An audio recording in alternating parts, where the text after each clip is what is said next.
Bonjour à tous et merci de prendre le rendez-vous avec nous ce lundi 12 août 2024. À la une de l'actualité sous-régionale, Paul Kagame est investi président du Rwanda pour un 4e mandat consécutif. Le leader rwandais qui a prêté serment hier dimanche assure que la paix régionale est sa priorité en référence au conflit en cours avec le voisin de la RDC. On se souvient, le pays de Paul Kagame est accusé de soutenir le M23 pour alimenter l'instabilité dans l'est de la République démocratique du Congo. Et puis, mauvaise nouvelle pour le voisin du Niger qui connaît depuis quelques semaines des pluies diluviennes. Des inondations ont fait au moins 94 morts et plus de 135 000 sinistrés. À cela s'ajoutent de nombreux dégâts annoncés par le gouvernement. Les régions les plus touchées sont celles de Maradi, de Zender et de Difa, où on note également des effondrements de maisons et de destruction de plusieurs hectares de terres agricoles. Je vous renvoie dans les colonnes du quotidien Fraternité en attendant la consultation du reste des gros titres de la presse nationale et la revue de presse en fin d'émission. En plateau ce matin, on parle du bien fondé de l'orientation des nouveaux détenteurs du baccalauréat. L'exercice annuel devenu une tradition par les services du ministère de l'Enseignement supérieur et de la Recherche scientifique démarre demain mardi. Issa Abdou Karim Youssaou viendra nous préciser les nouvelles innovations, pour ne pas dire les innovations de cette année. Il est le directeur de l'enseignement supérieur. Plus loin, on élabore autour de la qualité de l'accueil qui est désormais réservé aux usagers de l'administration, aussi bien publique que privée. Il y a de quoi revoir un certain nombre de paramètres en vue d'améliorer les choses. Vous suivrez tout à l'heure l'opinion des débatteurs à l'heure de nos discussions de ce lundi. Restez donc avec nous. Actu Matin, c'est ici et maintenant. Bienvenue. Bonjour à tous.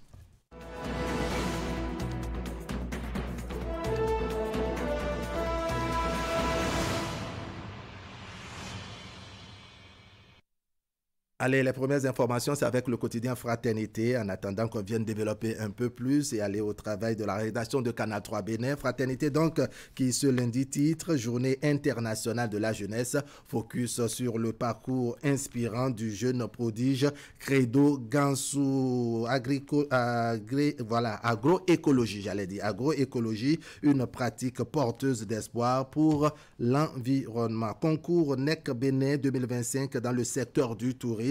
Une opportunité exceptionnelle pour les étudiants porteurs de projets novateurs.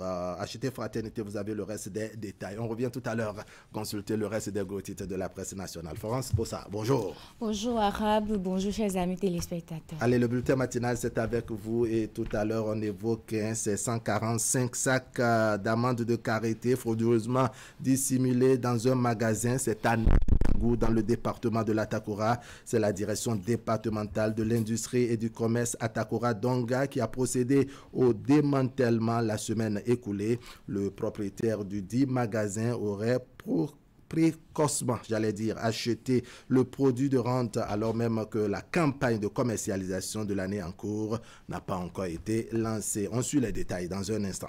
Pendant ce temps, l'ONG Action citoyenne pour une gouvernance participative est portée sur les fonds baptismaux. C'était au cours d'une cérémonie officielle de lancement des activités de l'organisation qui a permis de révéler au peuple béninois et aux différents acteurs avec lesquels elle agira sur le terrain. Florence, on développe tout ceci dans un instant.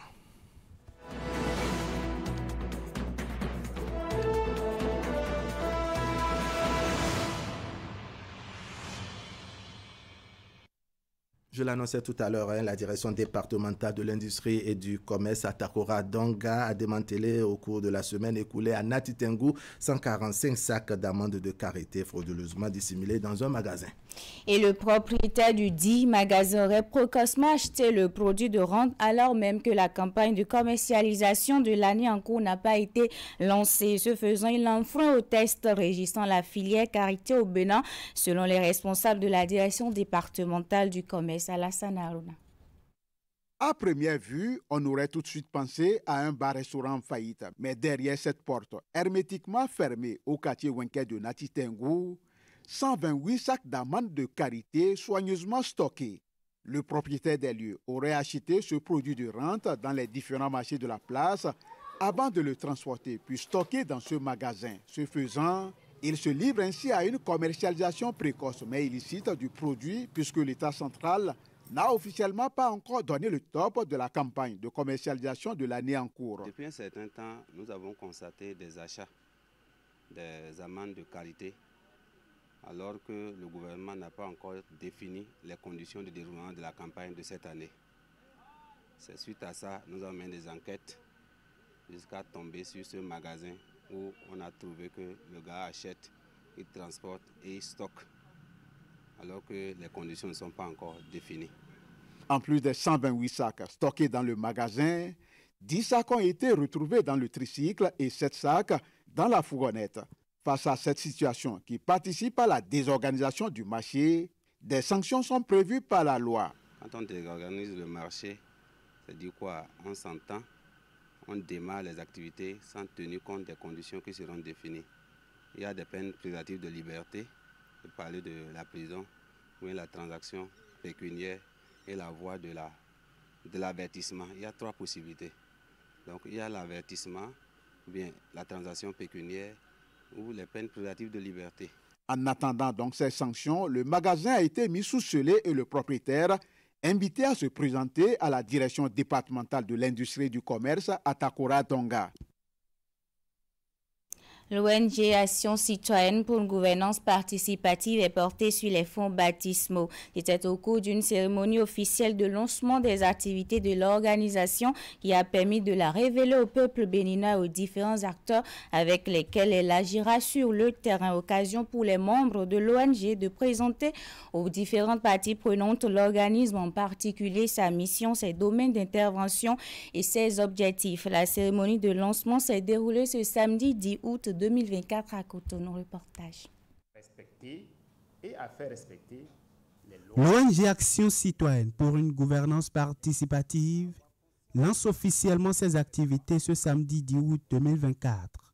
La cérémonie qui consacre son lancement réunit dans cette salle les organisations internationales, le corps diplomatique, les professeurs d'université, la société civile et les acteurs politico-administratifs. Cette nouvelle organisation non gouvernementale s'est fixée pour mission de contribuer à l'établissement d'un lien privilégié de respect et de reconnaissance entre les citoyens et les institutions de la République. C'est donc conscient de notre rôle et prenant nos responsabilités pour la construction d'une société où chaque citoyen, à quel niveau qu'il soit, donne le meilleur de lui-même pour un Bénin de paix, de stabilité et d'épanouissement, que nous avons décidé d'unir nos efforts et d'agir ensemble à travers notre organisation afin de contribuer à l'avènement dans notre pays d'une société où l'intérêt et le développement national sont privilégiés par chacun et par tous. Au nombre des valeurs qu'elle entend promouvoir au sein de la société, le respect du bien public, la paix, la tolérance, l'éthique et la morale. Il s'agira essentiellement de sensibiliser les populations béninoises sur leurs droits et devoirs en matière de gouvernance publique. Ce lancement officiel des activités de l'ONG, dont les objectifs cadrent admirablement avec le pilier 1 du programme d'action du gouvernement intitulé « Renforcement de la démocratie, de l'état de droit et de la bonne gouvernance » permettra au ministère de la Justice et de la Législation de travailler en synergie avec votre ONG. Je tiens donc à vous rassurer que le ministère de la Justice et de la Législation ne ménagera aucun effort pour la promotion d'un environnement favorable à la bonne gouvernance et à la protection des droits humains. L'ONG Action citoyenne pour une gouvernance participative est bien consciente de la mission qu'elle s'est assignée. Elle veut bien pouvoir compter sur l'accompagnement de toutes les institutions de la République, des organisations sœurs, des partis politiques et de la société civile. Elle envisage déjà, dans les toutes prochaines semaines, déployer l'organisation dans 6 départements du pays à travers ses antennes régionales, lancer des travaux de réflexion intellectuelle, pour créer le cadre favorable à l'interaction entre les citoyens et l'État. Soutenance de thèse à l'université d'Abomey-Calavi, Mohamed Nazif El Hadj Alassane est désormais docteur à la faculté des sciences techniques. Face à un jury de taille, il a présenté les résultats de ses recherches sur la contribution au contrôle de qualité microbiologique, psychochimique et toxicologique de quelques aliments de grande nécessité, ce qui lui a valu la mention très honorable. Teddy Goudal. Au vu du succès les hypothèses pour l'état digne du poste de grand docteur du professeur Abomey-Calavi avec la formation qui est la mention très honorable. Il s'en sort avec la mention très honorable qui lui confère le titre de docteur à la faculté des sciences et techniques de l'université d'Abomey-Calavi.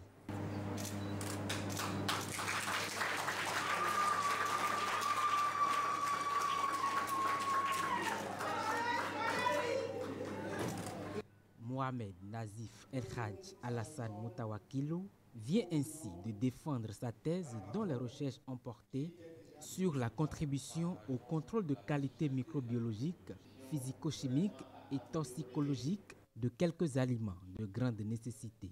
Il s'agit notamment du maïs, le riz, le sorgho, le mil, la farine de blé et bien d'autres céréales.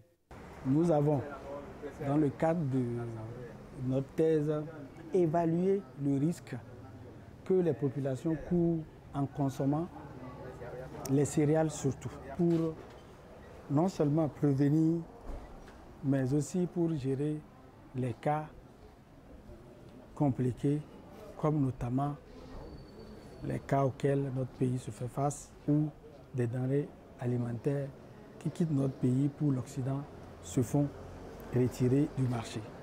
Les recherches du nouveau docteur touchent également les produits destinés à l'exportation, à savoir le soja, le cajou et la karité. Le jury, satisfait de la maîtrise du sujet par l'impétrant, juge la thématique d'actualité.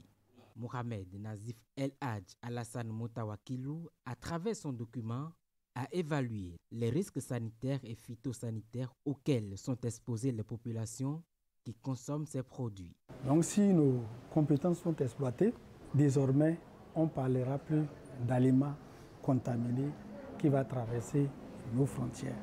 Nous avons emprunté des méthodes sophistiquées cependant pour réaliser ce travail, pour que ce travail puisse servir au-delà de notre université, au-delà de notre pays. Et déjà, est-il que nous sommes en collaboration avec plusieurs équipes de recherche qui valorisent de façon indirecte nos résultats. Sachant pouvoir compter sur la clairvoyance des décideurs, Dr Mohamed Nazif El Hadj Alassane Moutawakilou appelle le pouvoir public au secours afin de garantir la sécurité alimentaire aux populations. Sport pour finir avec la 8e édition des Jeux Intercampus qui a connu son épilogue à l'université d'Abomey-Calavi devant la directrice du Centre des œuvres universitaires et sociales accompagnée de son collègue de l'université de Parakou, président de fédération et autres autorités. Plusieurs finales ont été jouées dans plus de 4 disciplines, notamment les Jeux paralympiques qui font la particularité de cette année. Plus de 1000 athlètes de 14 centres universitaires ont animé ces Jeux pendant une semaine dans une ambiance pour enfants. Reportage de Jules Etio présenté par Malène Azinogbe. Plusieurs médailles sont distribuées au terme des Jeux Intercampus édition 2024. En football, c'est l'Institut national de l'éducation physique et sportive qui a décroché le Graal après avoir battu en finale l'Université nationale d'agriculture de Kétou 2-0.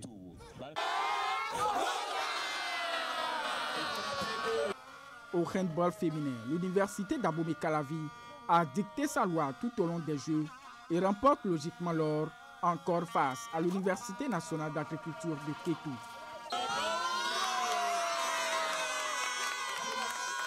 Tout juste à côté du terrain de handball s'est déroulée la finale de basketball féminin. Les vaillantes dames de l'Okossa ont joué leur batou face à l'École nationale supérieure de Porto Novo. Au coup de sifflet final, elles sont sacrées championnes.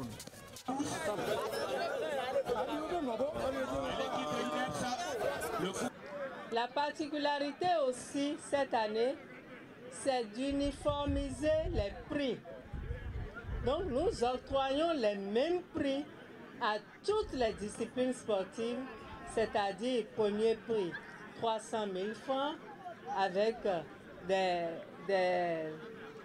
jeux de maillot, deuxième prix 200 000 avec des jeux de maillot et de ballon, troisième prix 100 000 francs avec des jeux de maillot, et nous donnons des lots de consolation à toutes les équipes qui ont participé.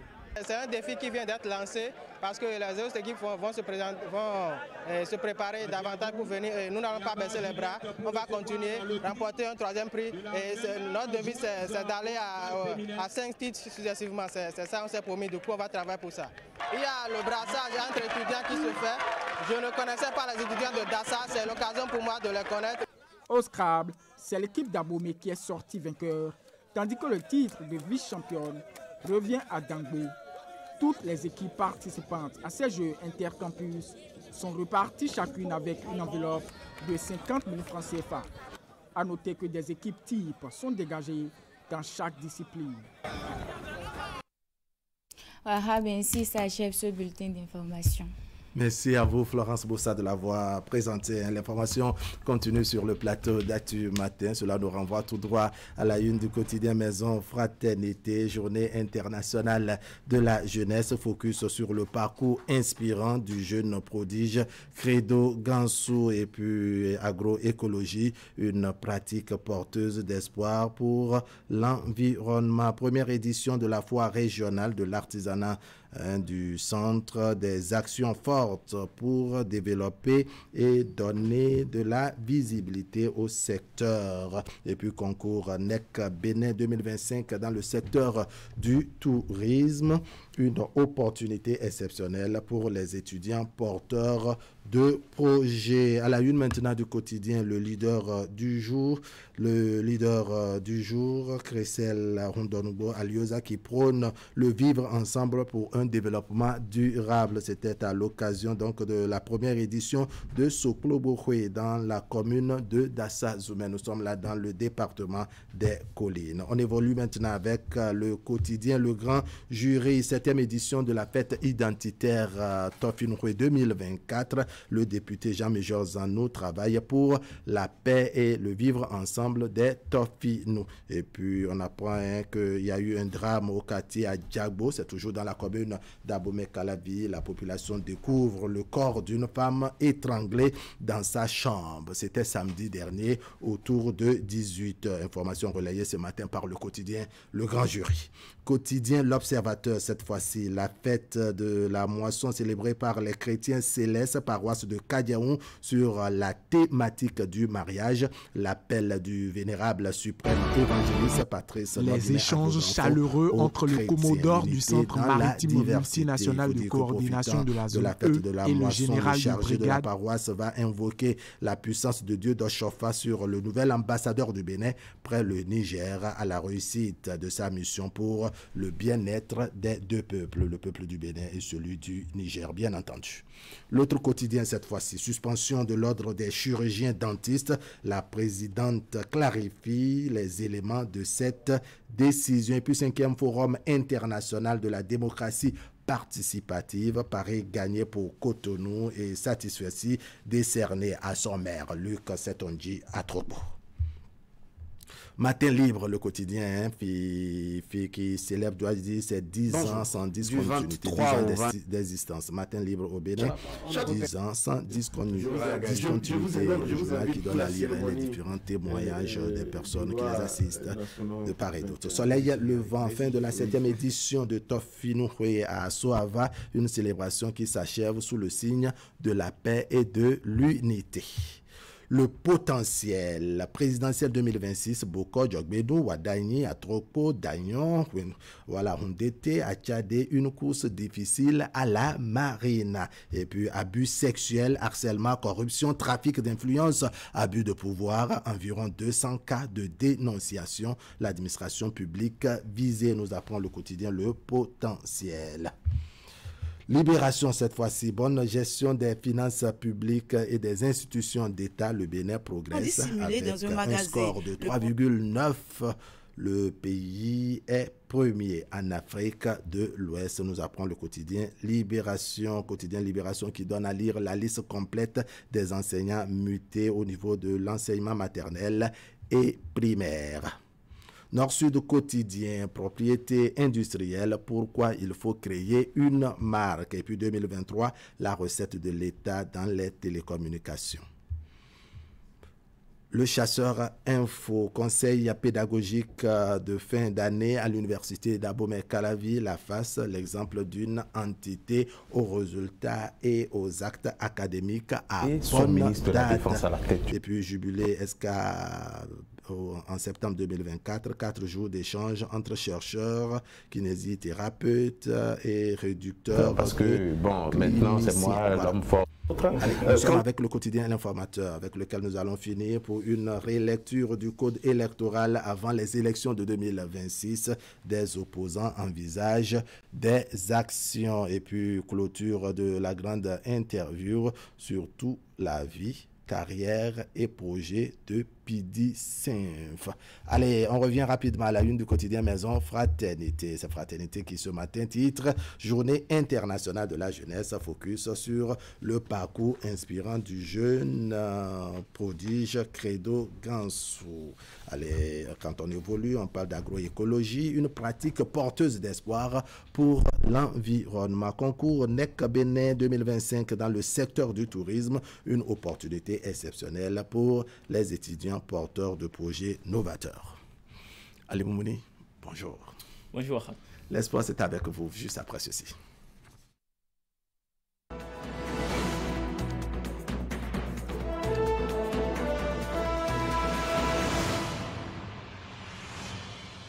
Alors, Ali Moumouni, pour les Jeux olympiques de Paris, c'est terminé hier soir avec une très grande cérémonie de clôture. Mais ce qui convient de retenir, c'est bien entendu la performance XXL des États-Unis, n'est-ce pas, qui logiquement termine à la tête du classement des médailles. Oui, les États-Unis qui sont restés fidèles à eux-mêmes et occupent donc la première place au classement général des médailles, avec à côté de cette nation américaine, bien entendu, le Japon et la Chine, pour ainsi dire, parler des équipes qui sont restées sur le podium. Pour ce qui concerne les États-Unis, elle a pu s'offrir, je dirais, la première place au classement général, bien sûr, après sa victoire hier soir lors de la finale qui opposait l'équipe féminine de basketball à celle de la France. Cette rencontre qui a été disputée âprement jusqu'à la dernière seconde, et c'est seulement avec un point d'écart que les Américaines conservent leur couronne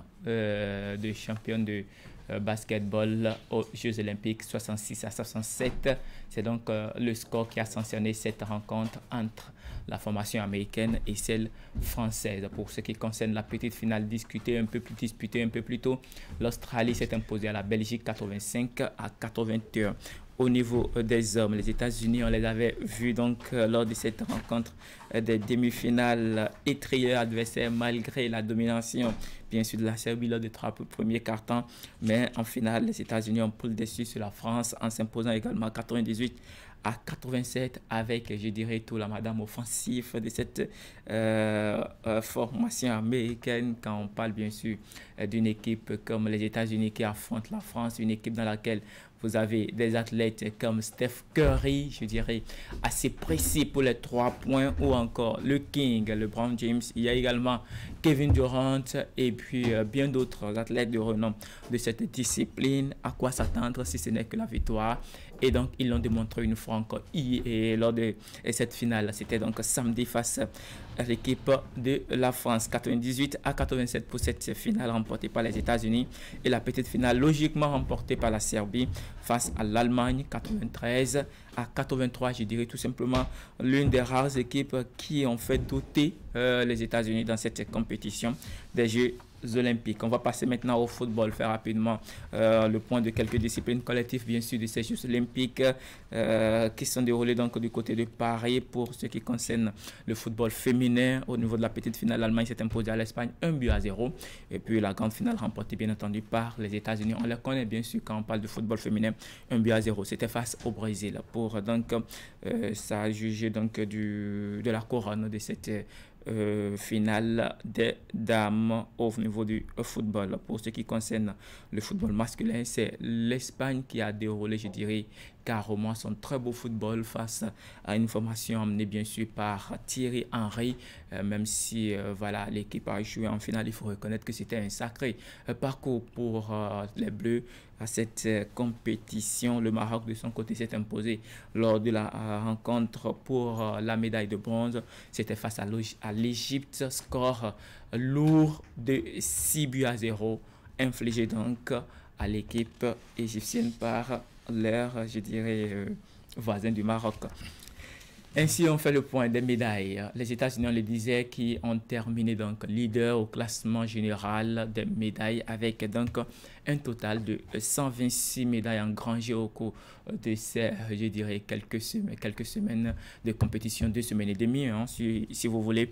126 médailles pour les États-Unis avec 40 médailles en or, 44 en argent et 42 en bronze, suivi donc de la République populaire de Chine qui engrange 40 médailles d'or également avec un total de 91 médailles après donc les 27 en argent et les 24 en bronze. Le Japon termine 3e sur le podium avec 20 médailles d'or et avec un total de 45 médailles engrangées. La France termine 5e, donc c'est déjà pas mal pour les Français qui sont restés dans le top 5.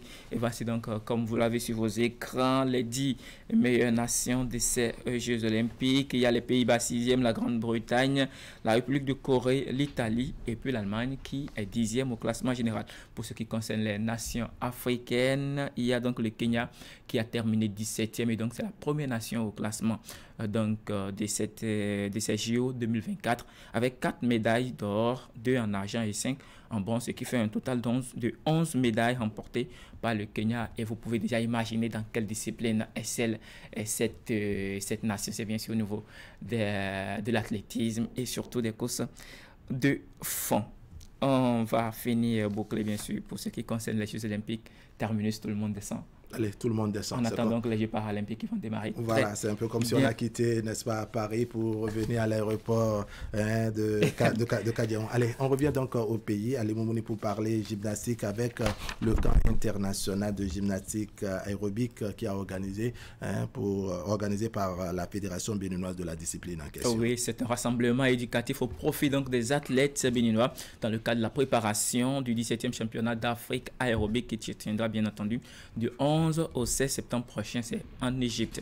Il s'agit d'un camp animé par 2 experts, Vladislav Orsner et Marira Orsner. Permettez-moi donc, j'ai écorché un peu le nom. La prononciation de ces noms. Voilà, ils sont bien sûr de la Fédération russe de la discipline. Bien sûr, on parle de gymnastique. L'initiative vise à changer d'alternative de préparation afin de relever le niveau de nos ambassadeurs à cette compétition. Suivons ici le directeur des sports d'élite Bonaventure Kofi Kodia lors de la cérémonie de clôture au sujet donc de cette initiative qui va contribuer à la promotion de la gymnastique au Bénin. Cet événement marque une étape importante dans le développement de la promotion de la gymnastique au Bénin, en particulier en vue de notre participation au 17e championnat d'Afrique de gymnastique aérobique prévu du 11 au 16 septembre 2024.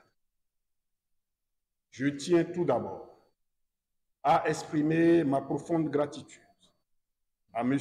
Vladislav Orsner et à Mme Maria Orsner, nos experts russes de renommée internationale qui ont généreusement partagé leur savoir-faire et leur expertise avec nos athlètes et entraîneurs. Dear experts, I'm really happy for your big contribution of this course. Thank you. God bless you. Thank you. Allez, vous l'avez vu à l'instant, le directeur des sports d'élite qui s'exprimait bien sûr en anglais, qui exhibait un peu ses qualités linguistiques afin donc de remercier les autres de la Fédération béninoise de gymnastique. Ils sont au total 15 gymnastes et 8 entraîneurs béninois à prendre part à ce camp international de gymnastique aérobique, international bien entendu parce qu'elle a connu également la participation des pays comme le Togo, le Mali. Pour être précis, il s'agit de 4 Togolais. 4 athlètes togolais et dirigeants compris bien entendu, ainsi que la direction technique nationale de la Fédération malienne de gymnastique et quelques entraîneurs qui ont participé donc à ce camp de formation. Et pour revenir à la formation proprement dite, les athlètes ont été suivis dans les épreuves de chorégraphie et artistique, environ 2 semaines de pratique accélérée dans la rigueur et la persistance. Les participants ont découvert à cette occasion une nouvelle méthode de travail et mieux, ils ont appris les techniques de pratique pour réussir la gymnastique aérobique. Suivant ici le directeur technique de la Fédération béninoise de gymnastique, Innocent Yaka, et le directeur de la préparation physique, Alexis Zingbe, au sujet du camp et ce que cela représente pour l'équipe du Bénin à l'instant du prochain championnat d'Afrique aérobique. Que nous envoyons des équipes en championnat d'Afrique, mais cette fois-ci, nous repartons avec 10 athlètes pour le championnat. Nous partons avec 2 entraîneurs, dont un juge et un entraîneur sur le championnat. Il y aura une dame qui va pouvoir s'occuper des filles du groupe. Parce que les problèmes de la jeune féminine ne sont pas toujours les problèmes des hommes. Donc, elle sera certainement à l'écoute des petits problèmes que les femmes peut-être auront à poser pour leur permettre de passer un bon séjour. À l'instant, vous avez suivi le président de la Fédération béninoise de gymnastique, Léonide Baguidi, qui va au sujet des dispositions prises afin de permettre aux ambassadeurs béninois de faire une meilleure représentativité du pays à cette compétition avec au maximum, sinon au minimum, bien sûr, environ 10 athlètes pour mieux représenter le Bénin et d'autres dispositions qui sont prises, bien entendu, pour permettre aux femmes, sinon aux jeunes filles, qui seront parmi la délégation d'être mieux prises en compte. Pour corroborer tout ce qui vient d'être expliqué concernant bien sûr ce camp de formation, je vous propose ici en images et en son quelques temps forts de ce regroupement. Enfin, après, on reviendra sur les propos du directeur technique national et directeur de la préparation physique de la Fédération béninoise de gymnastique. Votre position de départ doit permettre au centre de gravité d'aller tout droit vers le sol. Si le centre de gravité bouge, quand vous allez pouvoir continuer le mouvement va vous envoyer vers l'avant. Si le centre de gravité est là, vous grandissez simplement. C'est d'aller simplement vers le haut. Mais si ça c'est penché, quand vous allez pouvoir faire le mouvement, ça vous emporter vers l'avant.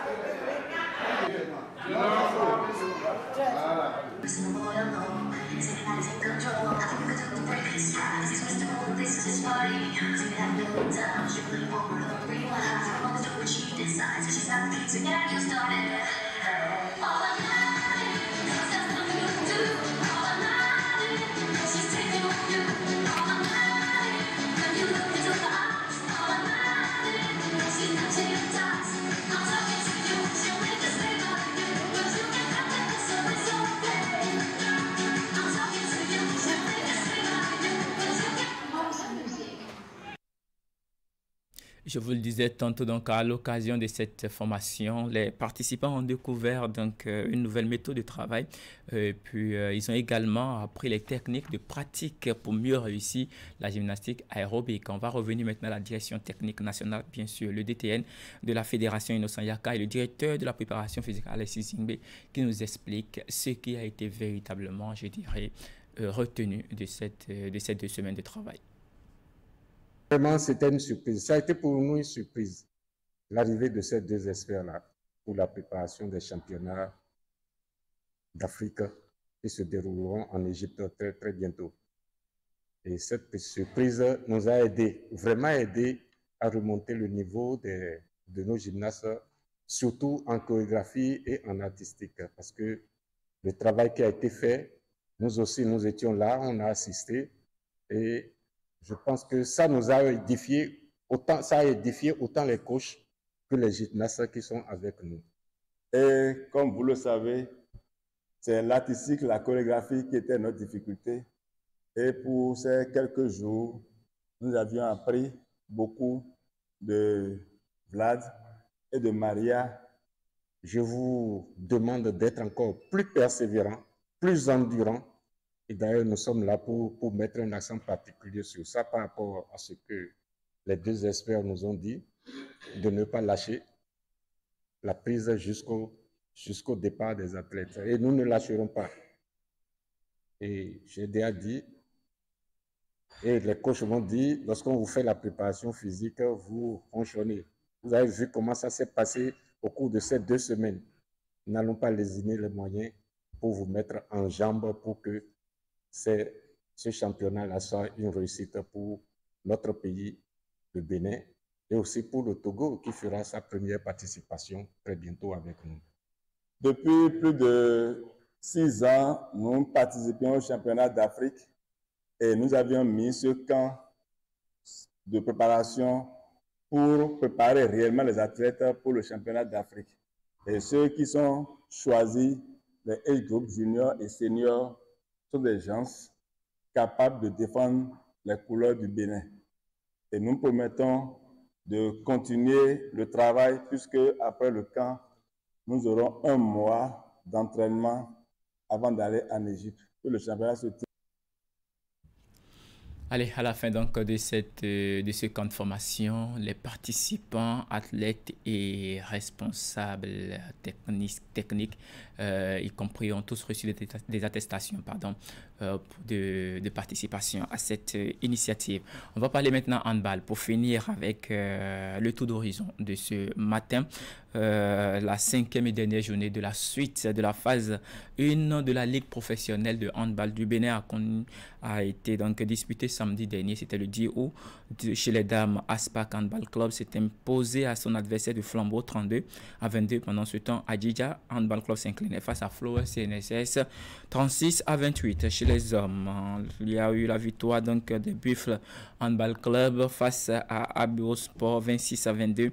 Adjidja, chez les hommes, s'impose à Azo Model 25-21. Et pour finir, la victoire des hommes de Aspac Handball Club face à Flower CNSS 24-18. C'est l'essentiel pour ce matin, Wahab. On se retrouve demain. Allez, Mouni, merci beaucoup. On prend le rendez-vous avec vous demain. Et ce soir, on n'a rien? Oui, la grande messe, c'est avec Nassis Salos. Avec Nassis Salos, le soir, autour de 21h, sur Canal 3 Bénin. Allez. Mesdames, Messieurs, on parle du bien fondé, de l'orientation des nouveaux détenteurs du baccalauréat, n'est-ce pas, avec le service du ministère de l'Enseignement supérieur et de la Recherche scientifique, juste après ceci.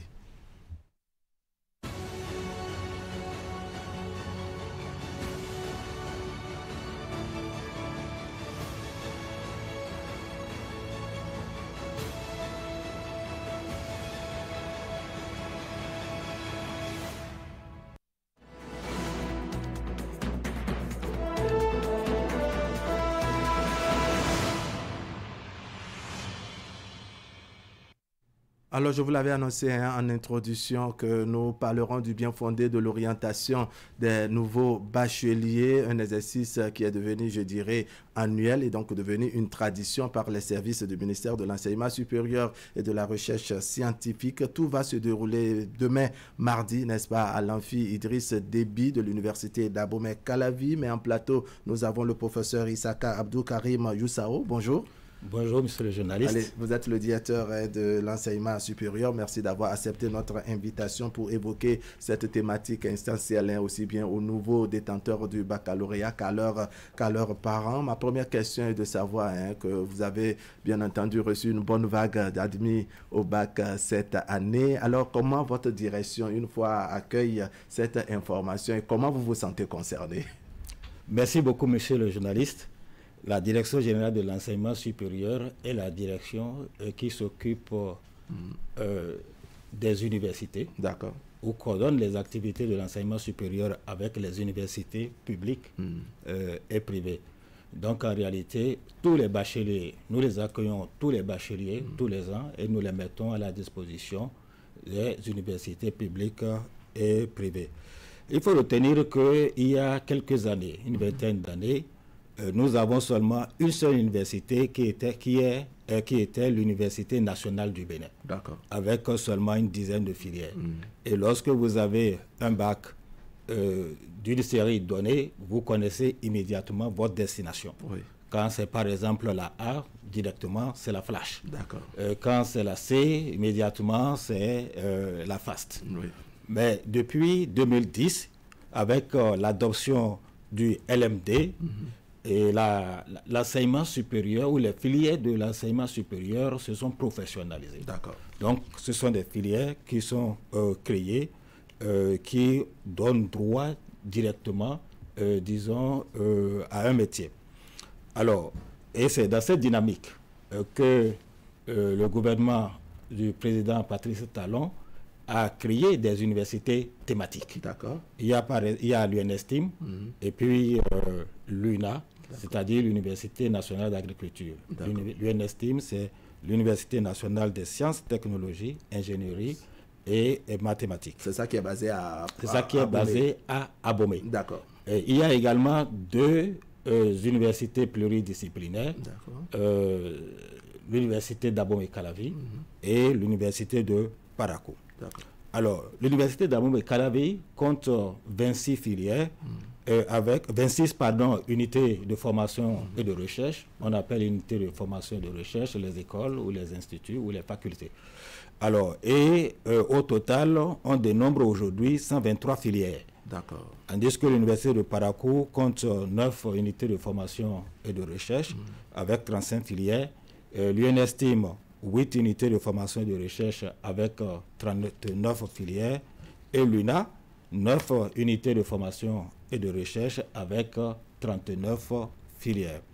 Alors, il est important de retenir que nous avons des écoles inter-États, telles que par exemple l'école inter-État des sciences et médecine vétérinaire de Dakar, l'école africaine des métiers de l'architecture, le HAMO. Il y a également l'école supérieure de télécommunications, SMT de Dakar. Il y a également l'Institut de formation et de recherche en démographie et le Centre d'appui aux écoles statistiques africaines, CAPEBSA. Il faut retenir qu'au Bénin, nous abritons également une école inter-État qui est l'Université africaine de développement coopératif, l'UADC. Au niveau des établissements privés d'enseignement supérieur, on dénombre aujourd'hui 110 établissements avec un total de 692 filières. Bien entendu, des filières se répètent d'un établissement à un autre. Et au-delà de tout ça, il y a les innovations du gouvernement, des écoles qui ont été créées par le gouvernement. Il s'agit de Semescity, des écoles de Semescity, Epitech et African Design School. Donc au total, sur le plan national, nous avons 915 filières de licence pour 171 écoles, instituts ou facultés. Alors, d'où la nécessité de récapituler toutes ces filières dans un document qu'on a dénommé le guide d'orientation des nouveaux bacheliers. Alors, l'objectif de la campagne, en fait, est de présenter à travers ce guide les différentes filières qui existent au niveau de chacune des universités et ensuite de présenter, disons, la plateforme qui est dédiée pour l'inscription des nouveaux bacheliers. Alors ça devient un peu complexe, c'est vrai, pour les apprenants, parce que quand on parle de 915 filières, ça devient, je dirais, un embarras. Ça donne de l'embarras de choix pour les apprenants, parfois même au niveau des parents également. Quel est le travail préparatoire qui se fait à votre niveau, au niveau de votre direction, avant que vous ne rencontrez les étudiants maintenant pour leur expliquer ou leur exposer les différentes filières qui existent? Le travail préparatoire au niveau de la direction de l'enseignement supérieur, c'est quoi exactement? Alors, tous les ans, le guide d'orientation des nouveaux bacheliers est actualisé. est actualisé en collaboration avec tous les établissements d'enseignement supérieur, que ce soit public ou privé. Et ensuite, nous échangeons avec les différents recteurs pour actualiser les capacités d'accueil. Et une fois tous ces éléments réunis, il y a également la disponibilité des bourses. Tous les ans, le nombre de bourses allouées aux étudiants est actualisé. Et si tous ces éléments sont réunis, nous actualisons le guide. Et c'est à partir de c'est après cette actualisation que la campagne de sensibilisation, que le guide est édité et la campagne de sensibilisation est organisée. D'accord. La campagne de sensibilisation va commencer sans doute demain, n'est-ce pas, à l'université d'Abomey-Calavi, au niveau précisément de l'amphi Idriss Déby. Pourquoi, je dirais, cette campagne de sensibilisation et d'orientation en même temps des nouveaux bacheliers? Alors, pour le compte de cette année, il y a eu une innovation. D'accord. Ou des innovations. D'abord que nous avons prévu 2 phases, le lancement, puis l'organisation de la sensibilisation au niveau des campus universitaires. Alors, dans les années antérieures, il n'y avait pas un lancement officiel, mais cette année, nous avons jugé utile qu'il y ait un lancement officiel et qui aura lieu demain, mardi 13 août, en présence de la ministre de l'Enseignement supérieur et de la Recherche scientifique et de ministre de l'Enseignement secondaire technique et de la formation professionnelle, en présence également des préfets des départements de l'Atlantique et du littoral et des recteurs des universités publiques du Bénin. Bien entendu, les nouveaux bacheliers et les parents sont invités. Et ensuite, ce lancement sera suivi en ligne pour ceux qui n'auront pas pu faire le déplacement de l'amphi Idriss Déby, afin que les nouveaux bacheliers et leurs parents puissent avoir les informations au même moment que ceux qui sont dans la salle. Alors, il y a également une innovation pour le compte de cette année, c'est que nous avons conçu une capsule vidéo pour l'inscription au niveau de la plateforme. Il faut retenir que la campagne de sensibilisation et d'orientation des nouveaux bacheliers aura lieu le vendredi 16 août 2024, donc après le lancement, de 9h à 12h au niveau des centres universitaires. Donc Cotonou, c'est à l'ISBA. Et l'ISBA, c'est à Cotonou. À Cotonou, oui. Au niveau de la... Au champ de foie. Voilà, au champ de foie. Et à Lokossa, c'est à l'amphithéâtre de l'INSTI. L'INSTI, c'est l'Institut national supérieur de technologie industrielle. À Abomey, c'est l'amphithéâtre du centre du campus d'Abomey, 6 à Sagbo Aléo. À Dassa-Zoumen, c'est le grand amphithéâtre de l'ANSBA. À Natitengu, c'est l'amphithéâtre de l'école normale supérieure. À Porto Novo, c'est l'amphithéâtre Abiola. Et à Kétou, c'est l'amphithéâtre du site universitaire de Kétou. À Parakou, c'est l'amphi 1000. Et à Djougou, c'est l'amphithéâtre de l'Institut universitaire d'enseignement professionnel 6 à Serou. Alors, il faut retenir que pour le compte de cette année, nous avons sollicité les radios communautaires pour mobiliser les étudiants et aussi pour les accompagner pour leur accompagnement. Alors, la particularité de cette année également, c'est que nous avons augmenté le nombre de bourses pour les filières prioritaires du gouvernement. Il s'agit des filières en sciences et technologies, des filières sur le numérique, des filières de l'agriculture, etc. Donc voilà en fait les innovations qui ont eu lieu cette année par rapport... En résumé, je dirais tous les sites sont concernés, personne ne se dira on m'a oublié. Tous les sites universitaires sont concernés. D'accord. Oui. Alors, on va évoluer pour voir comment vous arrivez à quantifier l'impact, je dirais, de ce travail qui se fait depuis quelques années en arrière déjà, notamment à l'orientation des bacheliers. Comme je l'avais dit à l'entame, nous avons environ 915 filières. Oui. Et imaginez-vous, même en étant enseignant à l'université, on ne peut pas savoir toutes les filières qui existent dans les différents établissements. Donc, encore moins un jeune bachelier ou un parent qui n'est pas universitaire. Donc, le travail que nous faisons en amont est très important. Ou le travail que nous faisons est très important. Et ça permet de mettre d'abord à la disposition des bacheliers et leurs parents le guide d'orientation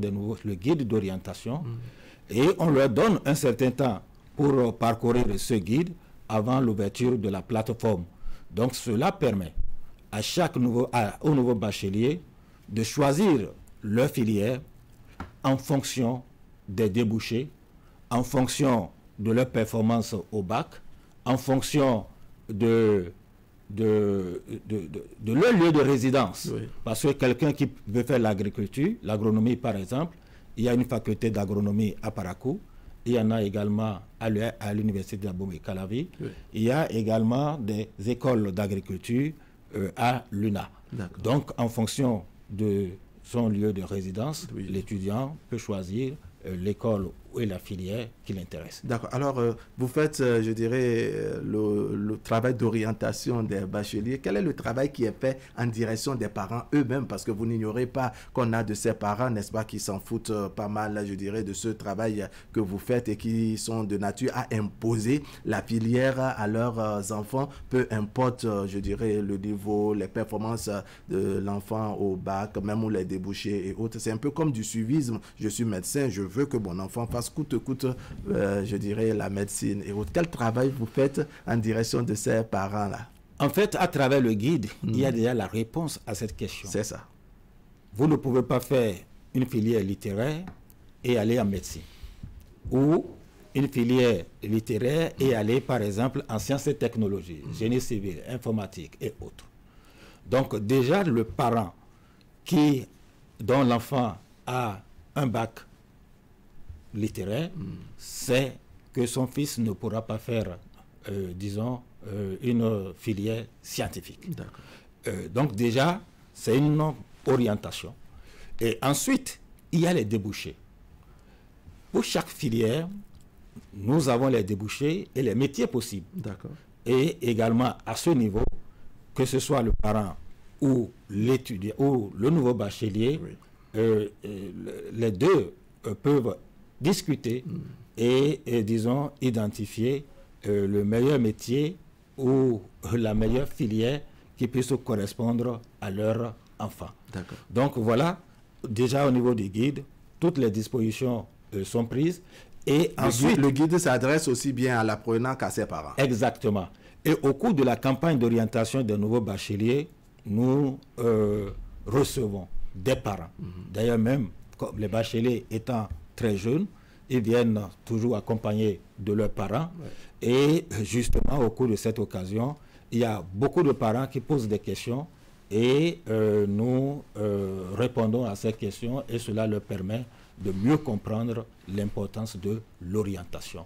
Et on insiste bien sûr là-dessus en disant qu'il ne s'agit pas d'imposer une filière à un nouveau bachelier, mais plutôt l'accompagner dans le choix de sa filière. D'accord. Alors, professeur Isaka Youssao, n'est-ce pas, on va finir par le rappel du chronogramme, en dehors du lancement officiel de demain mardi à Abomey-Calavi. On rappelle rapidement le reste du chronogramme.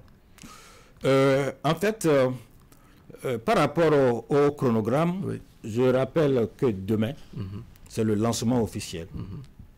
Et la campagne de c'est à quelle heure le lancement officiel là? Demain, c'est à 9h. À 9h. À l'amphi Idriss Déby. D'accord, l'université d'Abomey-Calavi. À l'université d'Abomey-Calavi. Et les campagnes de sensibilisation et d'orientation auront lieu le vendredi 16 août de 9h à 12h sur les campus universitaires des universités publiques du Bénin. Donc nous avons cité entre-temps 9. Alors, à la suite de cette campagne, l'ouverture et la fermeture de la plateforme au public sont prévues du 27 du 27 août au 9 septembre 2024. D'accord. Et la délibération et la publication des résultats sont prévus pour le 20 septembre 2024. Donc voilà quelques rendez-vous à ne pas manquer. À ne pas manquer. D'accord. Alors, professeur, on va finir par votre appel en direction des bacheliers et de leurs parents. Et ce serait votre mot de conclusion en même temps. Merci beaucoup. Nous invitons les nouveaux bacheliers et leurs parents à venir massivement demain, mardi 13 août 2024, pour découvrir les filières de formation dans chacune des unités de formation et de recherche des universités publiques du Bénin. D'accord.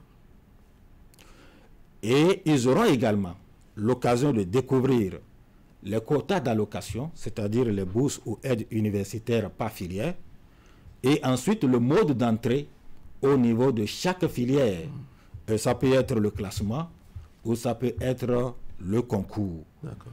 Il y a également les baccalauréats recommandés pour chaque filière. Je disais tantôt que si vous avez un bac A, vous ne pouvez pas vous inscrire, par exemple, en sciences et technologies. Donc, pour chaque filière, il y a les bacs recommandés. C'est très important. Il faut en tenir compte. Ça va, je dirais, à l'avantage même de l'apprenant. Tout à fait. D'accord. Tout à fait. Il y a également les matières utilisées pour le classement. Et enfin, il y a les débouchés et les métiers de chaque filière. Alors, et comme vous le savez, un bon choix de filière est garant de brillants succès aux études universitaires. Et c'est la raison pour laquelle les parents et les nouveaux bacheliers doivent travailler ensemble pour choisir la meilleure filière qui correspond à leur enfant. D'accord. Professeur Issaka Abdou Karim Youssaro, merci beaucoup. Merci beaucoup. Merci d'être venu sur le plateau d'Actu Matin. Je rappelle que vous êtes le directeur général de l'enseignement supérieur et puis nous avons parlé donc du bien fondé de l'orientation des nouveaux bacheliers. On prend donc, comme vous l'avez dit, le rendez-vous de demain mardi. Ce serait à 9h au niveau de l'amphi Idriss Déby de l'université d'Abomey-Calavi. Mesdames, Messieurs, voici la synthèse de ce qui faisait l'actualité au cours de la semaine écoulée. Une compilation de Idrissou Boukari, ce qui nous permet également à la fin d'installer le plateau de discussion de ce lundi.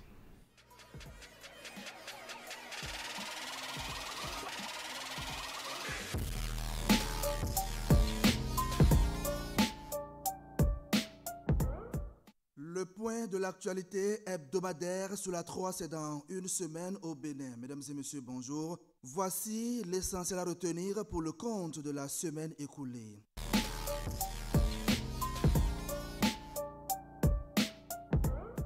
Cotonou a accueilli pendant 3 jours plus de 800 acteurs de la gouvernance à la base. C'est le 5e Forum international de la démocratie participative en Afrique qui s'est tenu du jeudi 8 au samedi 10 août 2024 au Palais des Congrès. C'est un rendez-vous mondial des élus et autres acteurs des collectivités territoriales qui s'est refermé par la célébration de la Journée africaine de la décentralisation et du développement local. La 5e édition du Forum international de la démocratie participative en Afrique a été organisée par l'Observatoire international de la démocratie participative en Afrique. Je voudrais souhaiter que ces échanges fructueux apportent encore plus de consolidation, encore plus de prise en compte des aspirations profondes des populations qui sont liées à cette gouvernance locale et qui sont par cette gouvernance locale liées à la gouvernance générale des États et des nations.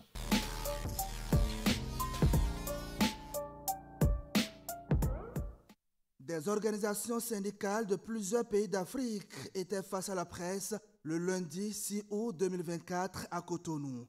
La conférence de presse s'inscrit dans le cadre du séminaire continental sur le genre, les VBG et la Convention 190 de l'Organisation internationale du travail. Il était question d'exposer le bien fondé de cette convention adoptée depuis 5 ans. Ceci afin d'amener tous les pays africains à aller vers sa ratification pour assurer un environnement sûr aux travailleurs, aux femmes notamment. Depuis 5 ans, 45 pays dont le Bénin n'ont pas encore ratifié cette convention. Et cette occasion est bien choisie pour inviter les dirigeants africains à faire le pas en intégrant cet outil dans leur arsenal juridique et domestiquer sa recommandation afin de mieux protéger les femmes contre diverses formes de violence et assurer leur plein épanouissement. Et nous devons continuer notre plaidoyer, nous devons continuer notre travail de mobilisation, de veille, d'éclaireur, pour que les 45 autres pays d'Afrique puissent ratifier cette convention.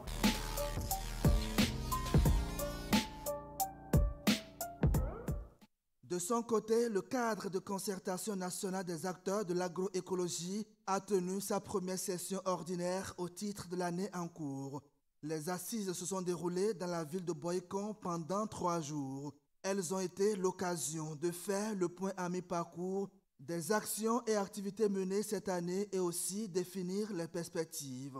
Mise en place en 2022, ce creuset accompagne le ministère de l'Agriculture, de l'Élevage et de la Pêche dans la mise en œuvre des stratégies visant à développer l'agroécologie au Bénin.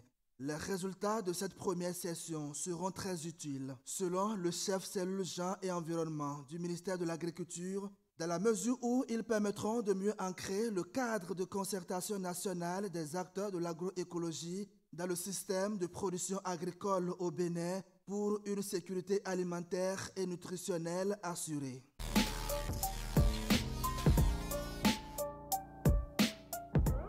Le projet d'élaboration de bulletins communautaires de performance des objectifs de développement durable est entré dans sa phase d'opérationnalisation pour le compte de la ville de Cotonou.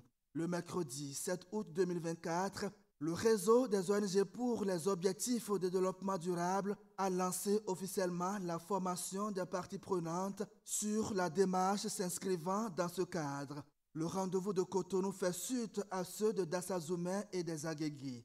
L'atelier organisé par le réseau des ONG pour les objectifs de développement durable en collaboration avec l'Association nationale des communes du Bénin a eu pour cadre la salle de conférence de la mairie de Cotonou. Son objectif est de faciliter l'accélération de la mise en œuvre des cibles prioritaires de Cotonou dans le domaine de l'éducation. Permettez-moi, au début de cette intervention, de vous faire part de mon grand intérêt pour la présente activité qui participe de la mise en œuvre du principe de redevabilité contenu dans l'agenda 2030 adopté par les États membres de l'ONU en septembre 2015.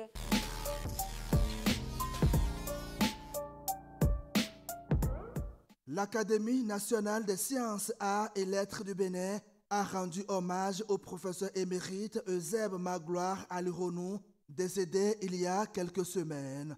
C'était à la faveur d'une cérémonie nationale et internationale organisée le mercredi 7 août 2024 à Cotonou. Un moment de reconnaissance des mérites de l'homme qui fut le pionnier de la formation en gynécologie obstétrique au Bénin. Pour la circonstance, plusieurs délégations d'organismes nationaux et internationaux ont fait savoir l'immense vide qu'entraîne la disparition du professeur qui a tout donné à la science et à la communauté universitaire. Le gouvernement béninois, représenté à cette cérémonie, a également salué la contribution du professeur Eusèbe Magloire Alironou au développement du Bénin.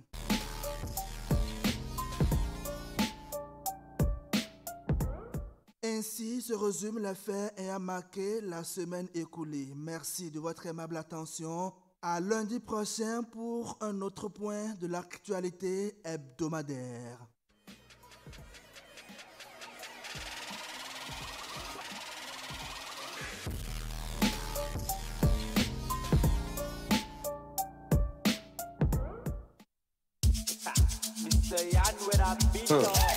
Akpa 5 do Koji Ojuko da Lokpade et des deux. Kane, Yakosi, Jésoignan. Connais si Balouton. Et de la même bawe bondi pendo. Amante rosa ombre bon man kwabo. Ombre tika amando bon mambo bon. On t'avoir plus mon baby. Ça te plaît maintenant. À moi quoi t'as joué à oblo kwabo là. 2500 tu rejoins le mouvement. Bon kwabo et de ce droit où mon vol anyway. Côté. Côté. Côté. Côté. Yawai.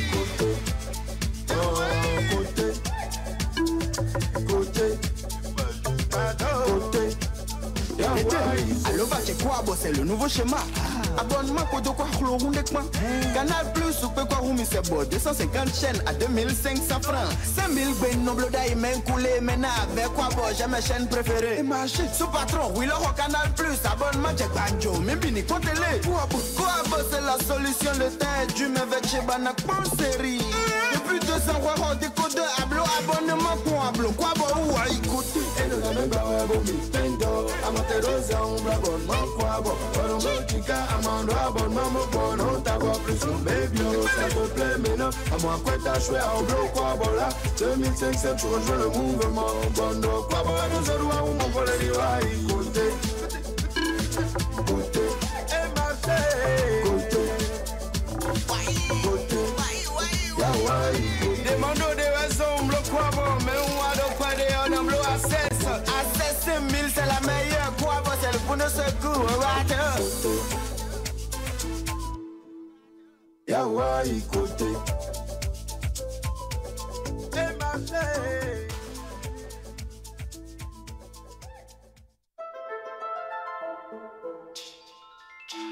De la réussite. Chaque année, une innovation. Et oui, le complexe scolaire Clé de la réussite a obtenu au bac 2024 cette mention très bien avec premier du littoral au bac toutes séries confondues et troisième du littoral au bac G2, cinquième du Bénin au bac G2 et sixième du Bénin au bac D. En plus des 11 mentions bien, Clé de la réussite a obtenu 40 mentions assez bien sur les 212 admis au bac 2024. Clé de la réussite, c'est la culture de l'excellence à travers des séances de travaux dirigées en soutien aux cours théoriques et pratiques. Inscrivez-vous au complexe scolaire Clé de la réussite pour différentes formations. Enseignement primaire de la classe de CI au CM2, enseignement général et commercial de la 6e en terminale A, B, C, D, G1, G2, G3. Formation en transit et consignation. Site de Ménantin vont en face du marché Ménantin. Site de Zoborouet vont derrière le stade de l'Amitié. Site de Bégamin en face des rails. Site de Calavi au quartier à Gori, route de Tampé. Clé de la réussite. Nous cultivons l'excellence. Téléphone 97 88 42 16.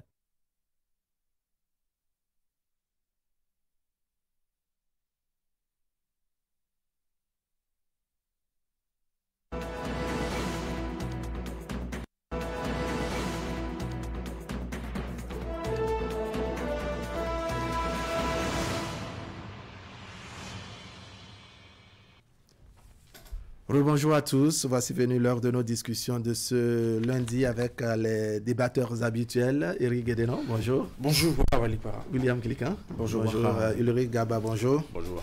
Allez, il y a Franck Aouno qui nous fait sa compagnie, mais il va nous rejoindre très, très prochainement. Allez, on élabore ce matin autour, dois-je dire, de la nature de l'accueil qui est souvent réservé aux usagers de l'administration, aussi bien publique que privée. Il paraît qu'il y a bien de choses à revoir à ce niveau pour une bonne ambiance entre usagers de l'administration publique et travailleurs de cette même administration, et même au niveau du privé. Ulrich Gaba, je vais vous donner la parole en premier. Quelle est votre analyse, votre observation de ce qui se fait dans l'administration, aussi bien publique que privée? Oui. Vous savez, quand on parle d'accueil, c'est d'abord la courtoisie qui devrait caractériser l'accueil. C'est vrai qu'il y a des agents, il faut reconnaître qu'il y a des agents qui font bien leur travail et qui sont assez patients, qui sont assez courtois, respectueux et très aimables. Mais dans le même temps, il y a beaucoup d'agents, vous les rencontrez, je prends par exemple le cas dans certaines formations sanitaires, une fois que vous rentrez dedans, vous savez que votre mal prend de l'ampleur. Donc c'est pour dire que l'accueil, c'est carrément la vitrine de toute entreprise, la vitrine de toute administration.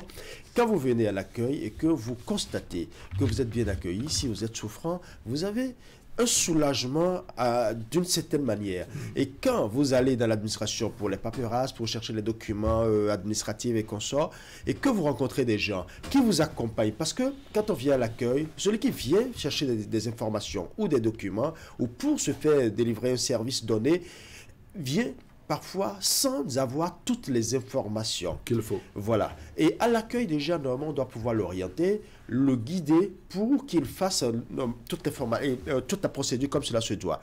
Il arrive qu'on tombe sur de bons agents, des agents assez aimables, qui le font réellement, qui nous accompagnent, mais sans rien demander en retour. Mais dans le même temps, vous rencontrez certains agents qui pratiquement n'ont pas votre temps. C'est comme si vous venez les perturber, et parfois, vous rencontrez des gens qui sont là pour justement cette mission, mais qui ne sont pas disponibles pour vous aider. Soit vous avez ils vous tiennent des propos peu courtois, ils vous tiennent parfois des discours ou des langages que vous ne pouvez pas digérer. Autre chose encore, vous êtes là, ils n'ont pas l'oreille, ils n'ont pas l'écoute active. L'écoute active, c'est quoi? Je viens, je pose un problème. Écoutez d'abord mon problème, identifiez ce que je pose comme problème pour pouvoir me donner la solution qu'il faut.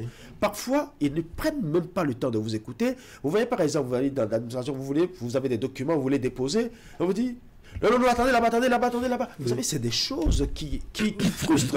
Et vous voyez, quand le contribuable, le citoyen va dans l'administration et rien que par ce premier contact, se sent déjà frustré, c'est difficile à digérer. Je reconnais qu'il y a des agents qui font bien leur travail.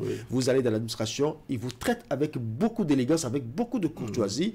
Donc déjà, il faut retenir deux choses, la courtoisie, le respect, qui doit normalement prévaloir quand on parle d'accueil. Oui, alors William Clécan, on dit de certains services, que ce soit public ou privé, quand vous allez, le service d'accueil, c'est que vraiment on n'a pas l'oreille à vous écouter, on n'a pas la disponibilité qu'il faut, on est dans des téléphones portables en train de manipuler et tout. Certains, c'est pour jouer, c'est pour faire même des jeux, pour se distraire et autres. Bref, l'accueil dans certaines administrations pose problème.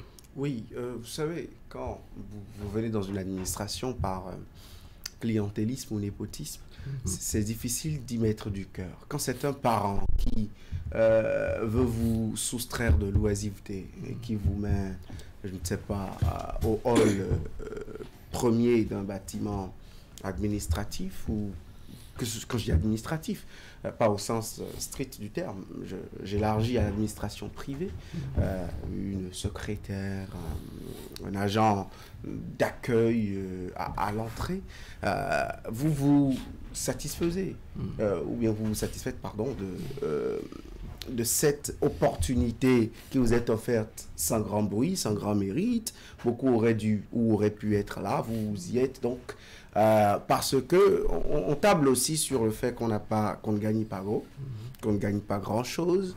Au nom de cela, on s'amène au poste avec tous ces problèmes, avec tous ces soucis, toutes les difficultés de la vie. On se noie dans une aigreur, dans une humeur. Vous avez des agents au poste qui ne sont jamais d'humeur.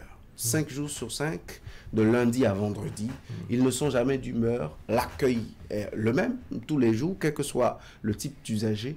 Il faut peut-être des personnes respectables ou des notables, des gens revêtus d'une certaine personnalité pour leur arracher un deux sourires, ou parce qu'en retour, ceux-là peuvent, au-delà des règles conventionnelles, par gentillesse ou magnanimité, leur tendre quelques pauvres billets de banque après les services rendus.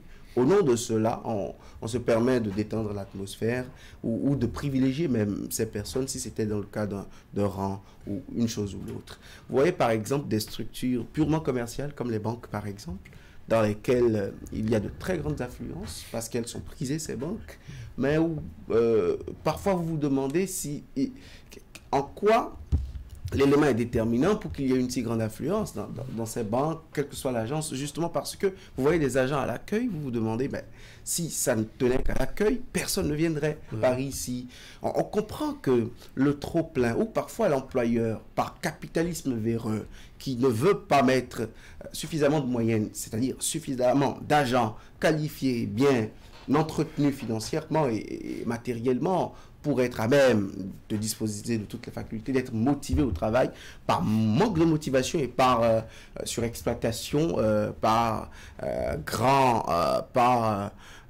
les heures vraiment élastiques dans l'administration. On veut faire payer le tribut dû ou que doit payer l'employeur à la clientèle, et tout ça dehors pour les agents. Tu agis sur le service d'accueil. Absolument. D'accord. Alors, Éric Guédénon, quels sont les échos que vous avez, je dirais, de notre administration publique comme privée? Je pense que c'est une question épineuse, et en la matière, rien n'est gagné d'avance. Quand vous décidez d'aller dans l'administration publique ou privée, vous ne pouvez pas, bien entendu, comment on dit, avoir l'assurance de la façon dont vous serez reçu ou à quelle sauce vous serez mangé. C'est toujours un peu délicat et ce n'est pas toujours un accueil chaleureux. C'est vrai, le Rush l'a évoqué, vous en avez et qui ont du cœur à l'ouvrage et très passionnés, qui dès votre arrivée vous reçoivent avec tout le respect qui s'impose à un client ou à un usager, et cela se passe bien quand bien même ces personnes sont en face des usagers parfois en griffe têtus, parce qu'il y en a aussi, hein. Vous avez des usagers qui se comportent très mal, et malgré ce genre de comportement, la personne qui vous reçoit garde tout son calme, preuve de tempérament, et puis vous reçoit. C'est ce genre d'accueil, n'est-ce pas, dont il est question, dont on a véritablement besoin. Et maintenant, vous savez, dans l'administration, tout le monde n'a pas la même compréhension de la façon dont il faut recevoir les gens. Oulama a commencé par évoquer en arrière-plan tout ce qui peut amener un agent à ne pas bien recevoir, les problèmes d'humeur. Et il n'y a que nous ne faisons pas toujours la différence entre notre vie privée et la vie professionnelle. Et les problèmes qu'on a à la maison, il n'a pas une frontière avec ce qui se passe au bureau. Wahab doit être ici à 6 heures pour animer Actu Matin. Qu'est-ce que nous savons de comment est-ce qu'il a passé sa nuit? Mais ce matin, tu es obligé de bien sourire aux téléspectateurs. Tu as un contrat de bonne humeur, de la joie, n'est-ce pas, à mettre dans la... Je suis même pris dans le village de la bonne humeur. Voilà, et peut-être que tout ne se passe pas bien à la maison ou peut-être dans ta vie personnelle. Et pourtant, et donc, ce n'est pas toujours gagné d'avance dans l'administration publique d'avoir en face de nous des gens qui ont cette même compréhension de la façon dont il faut accueillir les gens. Et vous savez, en matière de baromètre, il faut aller voir les usagers. Ils vous diront véritablement de quelle façon ils sont reçus dans l'administration. C'est peut-être la voix trop élevée sur vous, des mots vraiment à la limite déplacés, parce que on estime que le simple fait de venir dans l'administration poser un problème, vraiment, c'est ce qu'il ne fallait pas du tout faire. C'est-à-dire que nous avons des agents qui savent bien que dans le bureau, ils sont obligés de recevoir des gens. Mais quand ces personnes arrivent, leur arrivée devient déjà un problème. Pour eux, c'est-à-dire que il faut vraiment ne pas venir. C'est mieux. Alors, Ilori Gaba, il y a le procès qui est fait à certaines catégories, je dirais, d'agents, en tout cas, ou de services qui sont passés maîtres dans ce tard, malheureusement, des tristement célèbres, dans ce tas, c'est-à-dire au niveau des sages-femmes, par exemple. C'est-à-dire si vous commettez, je dirais, le malheur d'enceinte votre femme, ou celle-ci, voilà, c'est pour ironiser. Donc si, par malheur, n'est-ce pas, votre femme s'en va, je dirais, à l'accouchement, il y a de ces propos, en tout cas quand elles reviennent, de ces propos qu'elles ramènent, oui, on les traite de n'importe quoi, écoute, quand tu faisais ça, tu ne m'avais pas associé, etc. C'est-à-dire, il n'y a pas la gentillesse, l'accueil qu'il faut pour que celle-là qui allait pour, en quelque sorte, sacrifier sa vie ou risquer sa vie, il n'y a pas l'accueil qu'il faut pour que cette personne se retrouve dans de bonnes conditions, souvent. Est-ce que vous avez eu vent de tout cela la plupart du temps? Je ne dirais pas seulement que j'ai eu vent, mais je l'ai vécu personnellement avec une belle-sœur à moi. Écoutez, c'est une victime. C'est une victime. Je l'ai vécu. J'ai été témoin de la situation. D'accord. Parce que une de mes belles-sœurs l'a vécu personnellement. Et je ne vais pas citer nommément l'hôpital d'Antisaïs. Et je vais vous dire clairement que c'est une clinique confessionnelle, s'il vous plaît. Et elle est allée à la clinique un jeudi soir. Alors que déjà elle présentait les signes du travail et autres, elle est restée, on l'a tournée en rond, les parents sont dehors, on ne donne aucune information aux parents, ils ont tourné pendant longtemps. Le vendredi, on nous fait comprendre que bon, le col n'est toujours pas encore ouvert, la dame à l'intérieur n'a pas des informations, les parents qui sont à l'extérieur n'ont pas d'informations. La seule chose qu'on sortait de temps en temps, c'est qu'on vous donne des ordonnances. Vous allez acheter des ordonnances, vous revenez. On ne vous dit rien.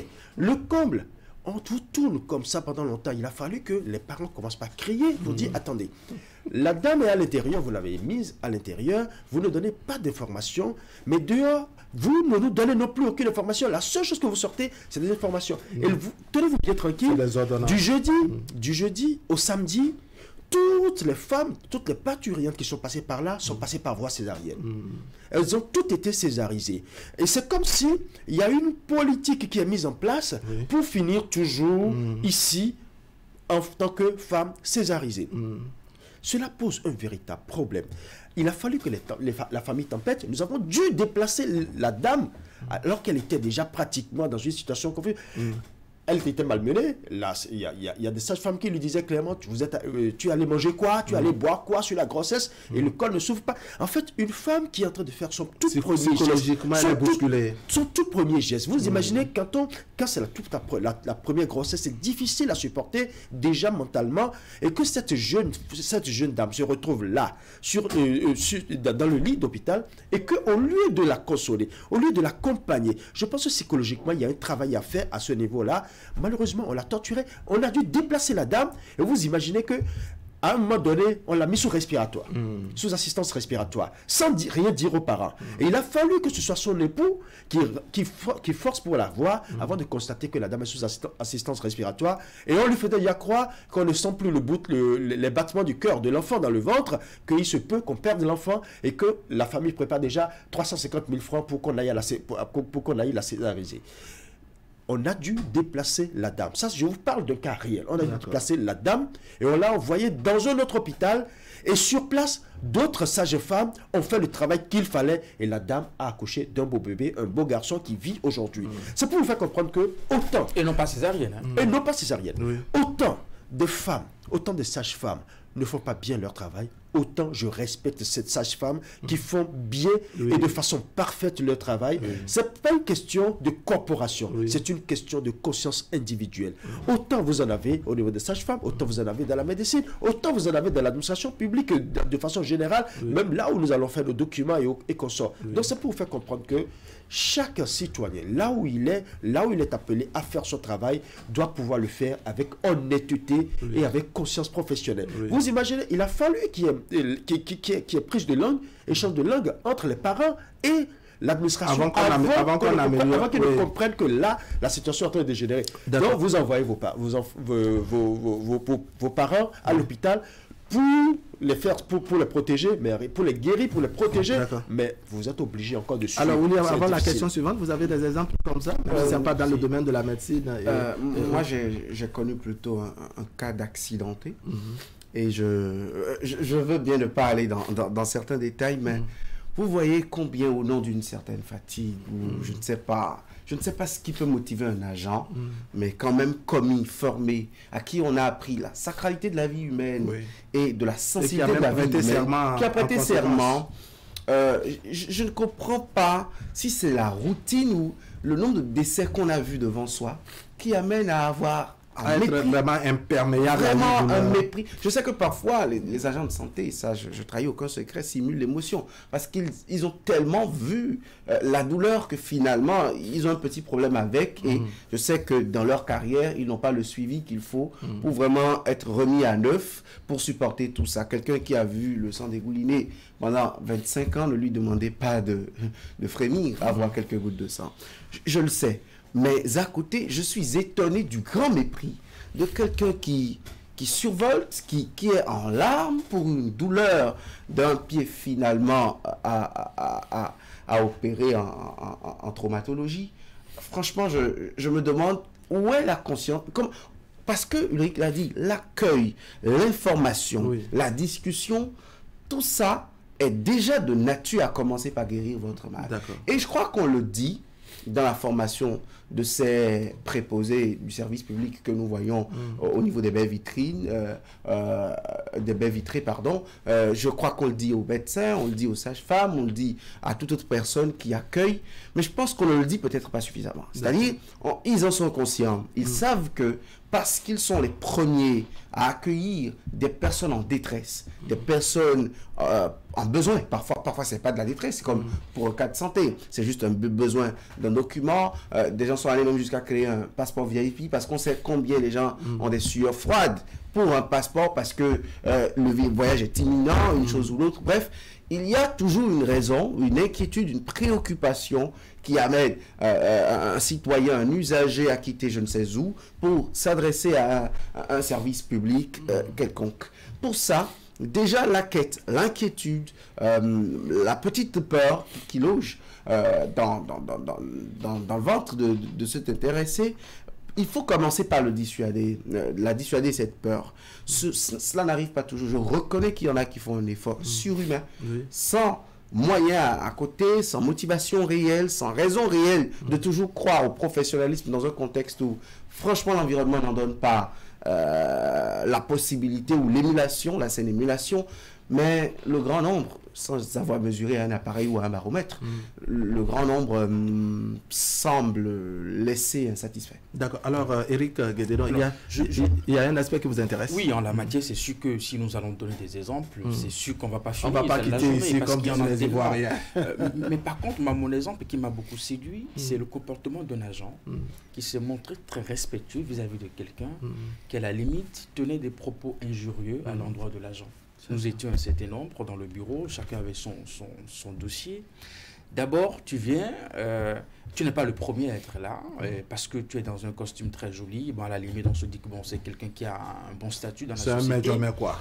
Et qui pense que cela suffit, n'est-ce pas, pour mal parler à un autre... Pour mal parler à un agent qui peut-être, selon lui, ne gagne pas son salaire, qui peut-être, selon lui, n'a pas le même train de vie que lui. Est-ce que cela est suffisant pour traiter un agent de la sorte? Et donc, le monsieur, il vient, il brise les rangs, il prend le devant, il se positionne devant l'agent, il ne le salue pas, et il lui met le dossier sur la table, écoute, jette un coup d'œil, je suis pressé, j'ai un rendez-vous. Et donc, tout le monde... Comme si ceux qui étaient dans le rang, n'est-ce pas, n'avaient pas de rendez-vous, n'étaient pas pressés, n'ont pas des urgences. Nous, on se disait qu'il avait peut-être un rendez-vous avec le monsieur, et que le monsieur était attendu à ce moment précis. C'était ce qu'on disait. Donc, chacun avait gardé son cap. C'est vrai que ça nous a froissé un peu de voir quelqu'un qui dépasse tout le monde, qui rentre, qui brise, avec un très bon parfum, c'est vrai. Mais bon, et puis, voilà. Et puis, mais on s'est rendu compte qu'en réalité, il n'était pas du tout attendu. Et mais, à la limite, il ne respectait pas du tout l'agent. Mais le monsieur n'est pas tombé dans ce piège. Il a gardé tout son sang-froid. Il a bien écarté le dossier. Au suivant, il a commencé par dérouler selon l'ordre d'arrivée. L'ordre d'arrivée. Dans un silence, franchement... Oui, dans un silence souverain. Oui, et même dans le rang, des gens commençaient par perdre patience. Peu s'en fallait qu'ils allaient, en prenant la défense de l'agent, commencer par avoir des propos injurieux vis-à-vis du monsieur. Ça ne se passe pas comme ça. Vous ne pouvez pas rentrer. Vous ne pouvez pas parler à un agent comme ça. Ce n'est pas votre enfant. Même s'il a l'âge de votre enfant, ce n'est pas la bonne manière de se... Le monsieur était vraiment... carré, droit, respectueux, calme. Il a vraiment géré la situation. Au cas contraire, cela aurait pu se dégérer à des disputes dans le bureau. C'est vrai que c'est des cas très rares d'agents que nous avons soucieux du travail qu'ils font, qui se lèvent les matins, qui vont à leur bureau, qui reçoivent le patient, que ce soit dans un centre de santé ou des usagers, n'est-ce pas, pour sévir l'État, pour rendre service, n'est-ce pas, à des usagers. C'est vrai que c'est des exemples qu'on n'a pas toujours, mais c'est toujours bien de D'accord. Alors, le Gaba, si on s'en tient, n'est-ce pas, à cet exemple de Eric Guédédon, qui peut-être, ça fait partie des exemples rares, comme lui-même l'a souligné, est-ce à dire qu'à des moments donnés, il y a des frustrations que certains usagers subissent de la part des services d'accueil, juste parce qu'il y a d'autres usagers qui ont déjà, je dirais, provoqué ou bien qui ont déjà laissé dans la mémoire de ces personnes des actes qui les découragent, ou bien selon vous, ça ne se justifie pas. Absolument, absolument. Il y a certains, effectivement, il y a des usagers qui parfois mettent les agents en mal en point. En d'eux-mêmes. Oui, mal en point, mais ce n'est pas une raison pour que ce comportement détaille sur les autres usagers qui viennent. Donc je pense que c'est à l'agent de savoir garder son cas. Parce que déjà, quand on vous met à ce poste-là, quand on dit vous êtes à l'accueil, vous savez que vous allez gérer les caprices des hommes. Ça, c'est humain. Dans les contacts humains, dans les rapports humains, il y a toujours des caprices, il y a toujours des émotions, il y a toujours des sentiments et des ressentiments. Donc, quand vous êtes à un poste de ce genre, où vous devez être en contact permanent avec les humains, nous n'avons pas reçu toutes les mêmes éducations, nous n'avons pas tous reçu les mêmes éducations, et nous ne venons pas des mêmes milieux. Donc, chacun vient avec son éducation et avec sa manière d'être, son bien-être et son mal-être.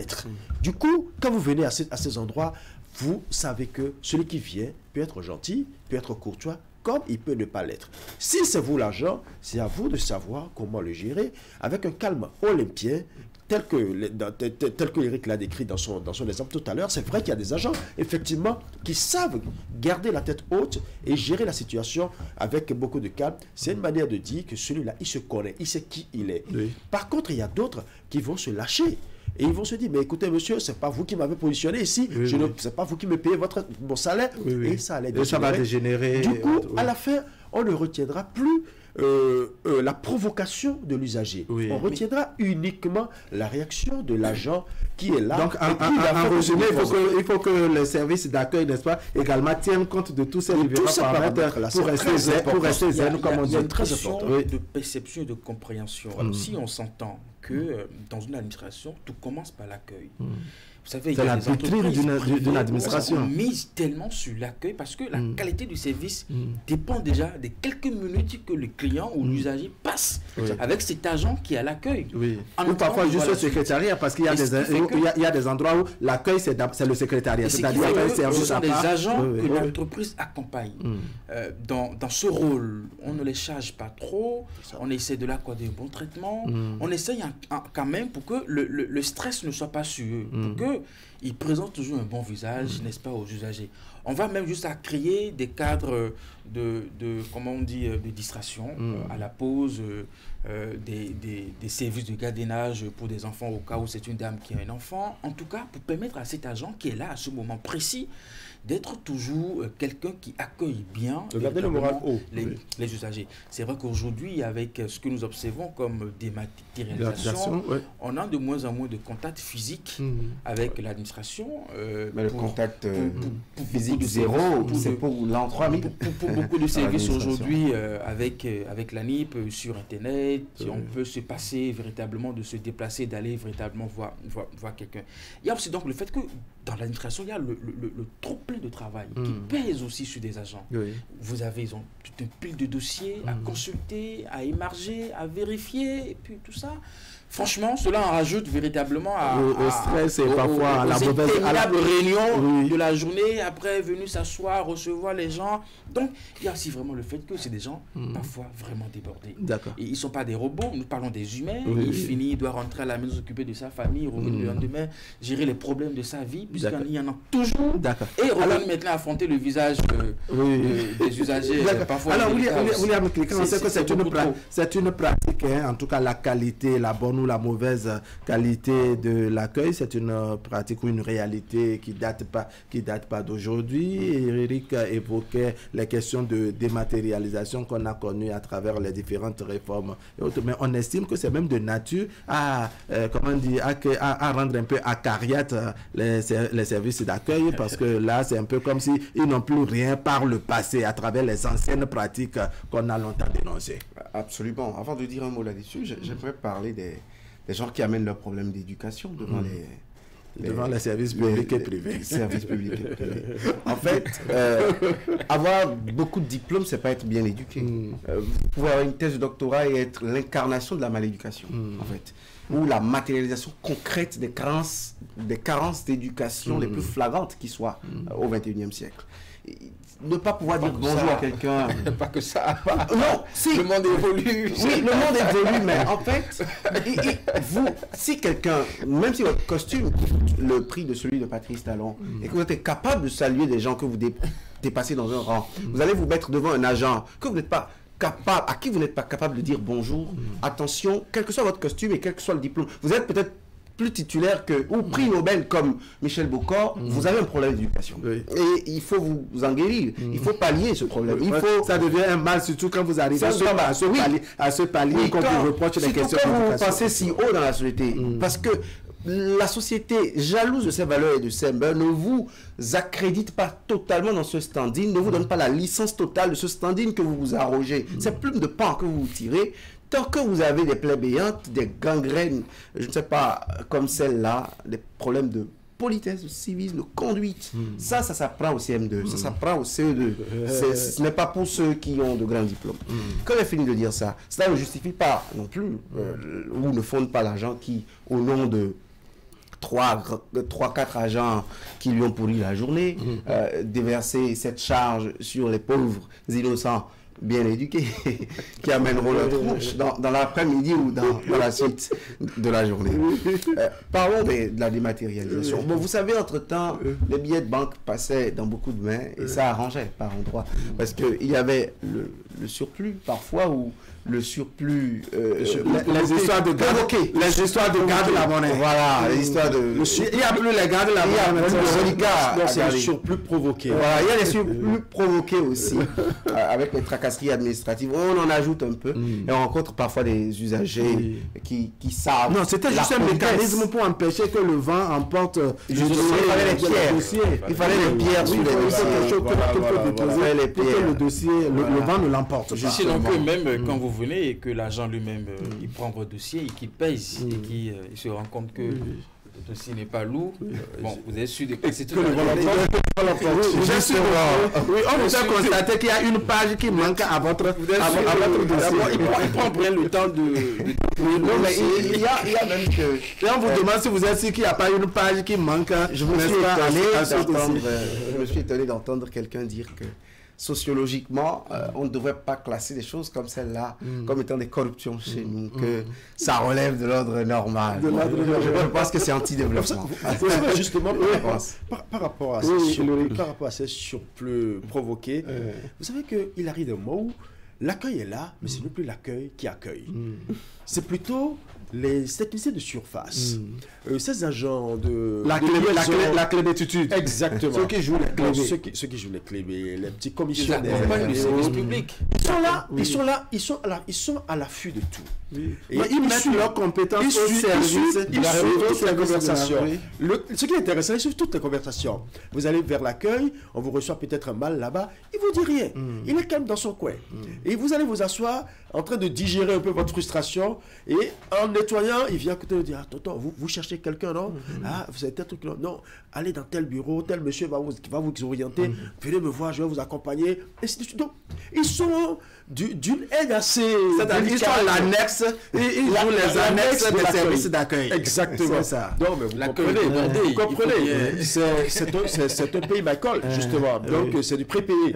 Donc, vous finissez, il faut quand même remercier la gratitude. Il faut que les envoyés reviennent avec une corde au bout. Vous avez tout compris. Donc, je pense que c'est des choses que nous devons essayer de corriger un peu. Et la dématérialisation, comme l'a dit Eric, a joué beaucoup à aider l'administration à corriger ce genre de choses parce que de plus en plus, on n'est plus obligé d'aller déposer les dossiers à un agent, mais vous postulez en ligne et vous avez vos documents dans les délais qu'il faut. Je pense que c'est quelque chose qu'il faut déjà saluer.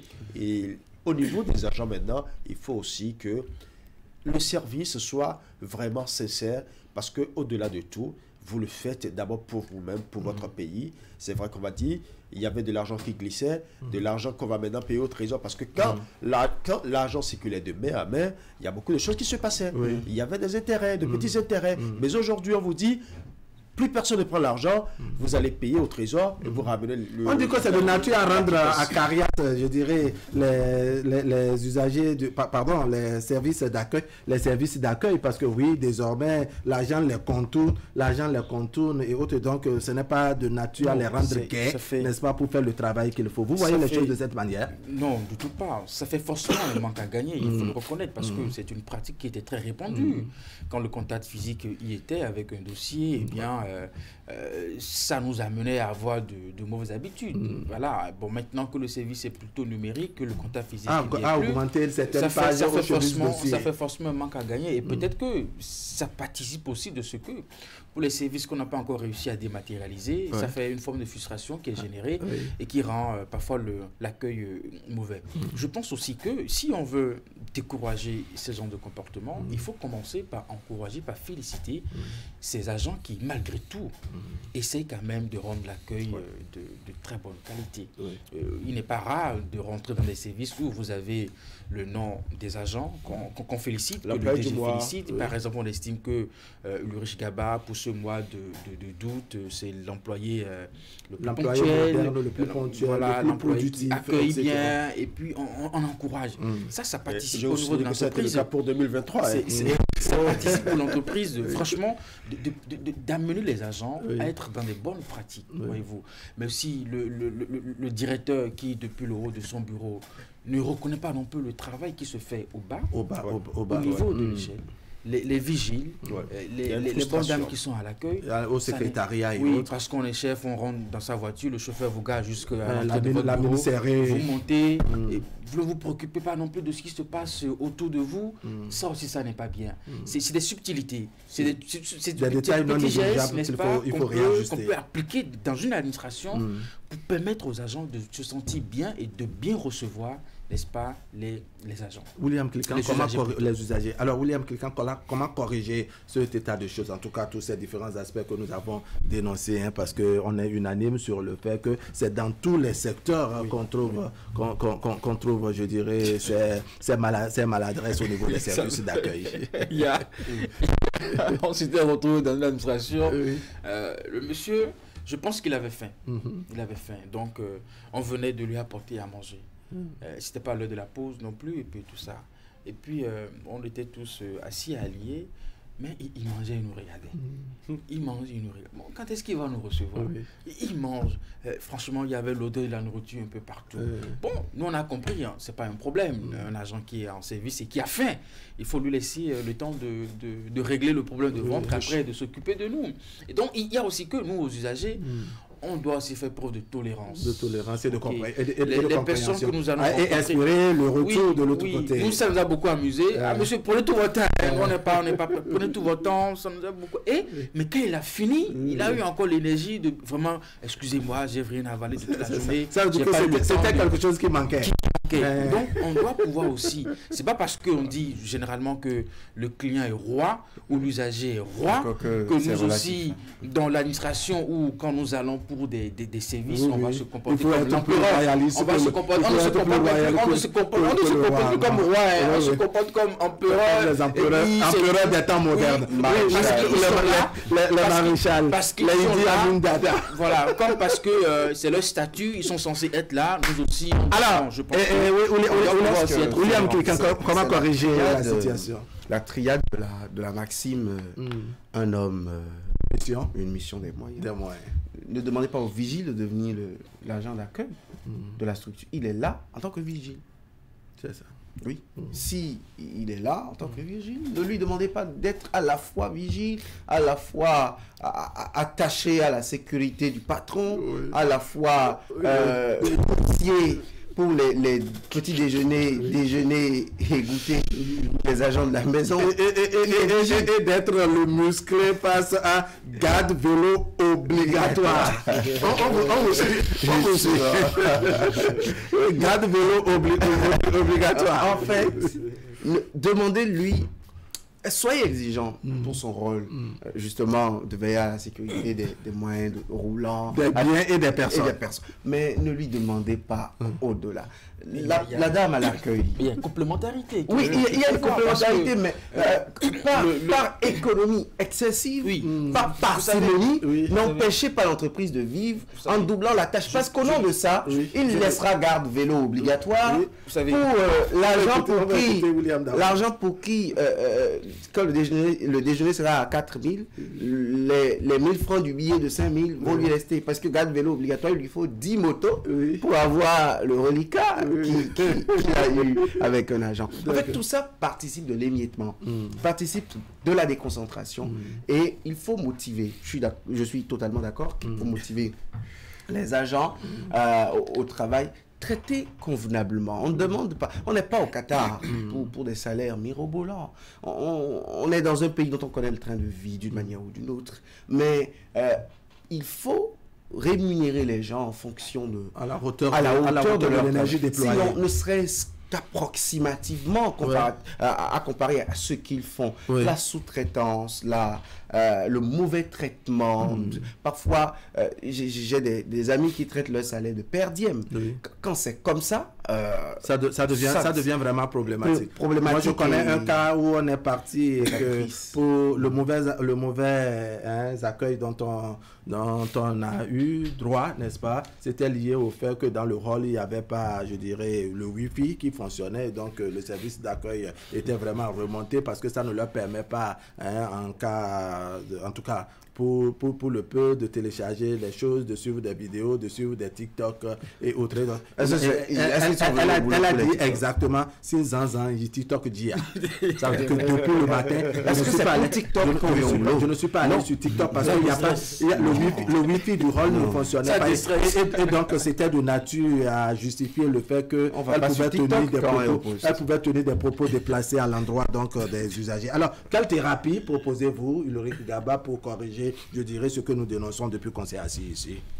La première thérapie, c'est d'appliquer la sanction positive.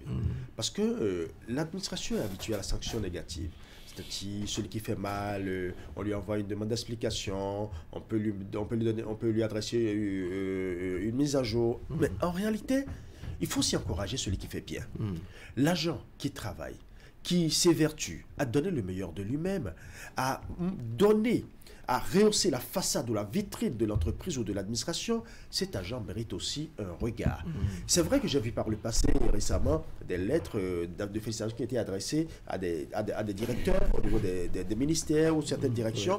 J'aurais aimé que cette forme de sanction positive aille aussi vers des agents, les subalternes, ceux-là qui sont les agents au plus bas de l'échelle, à leur poste, qui font leur travail. Et c'est justement le travail que devraient faire les directions des ressources humaines.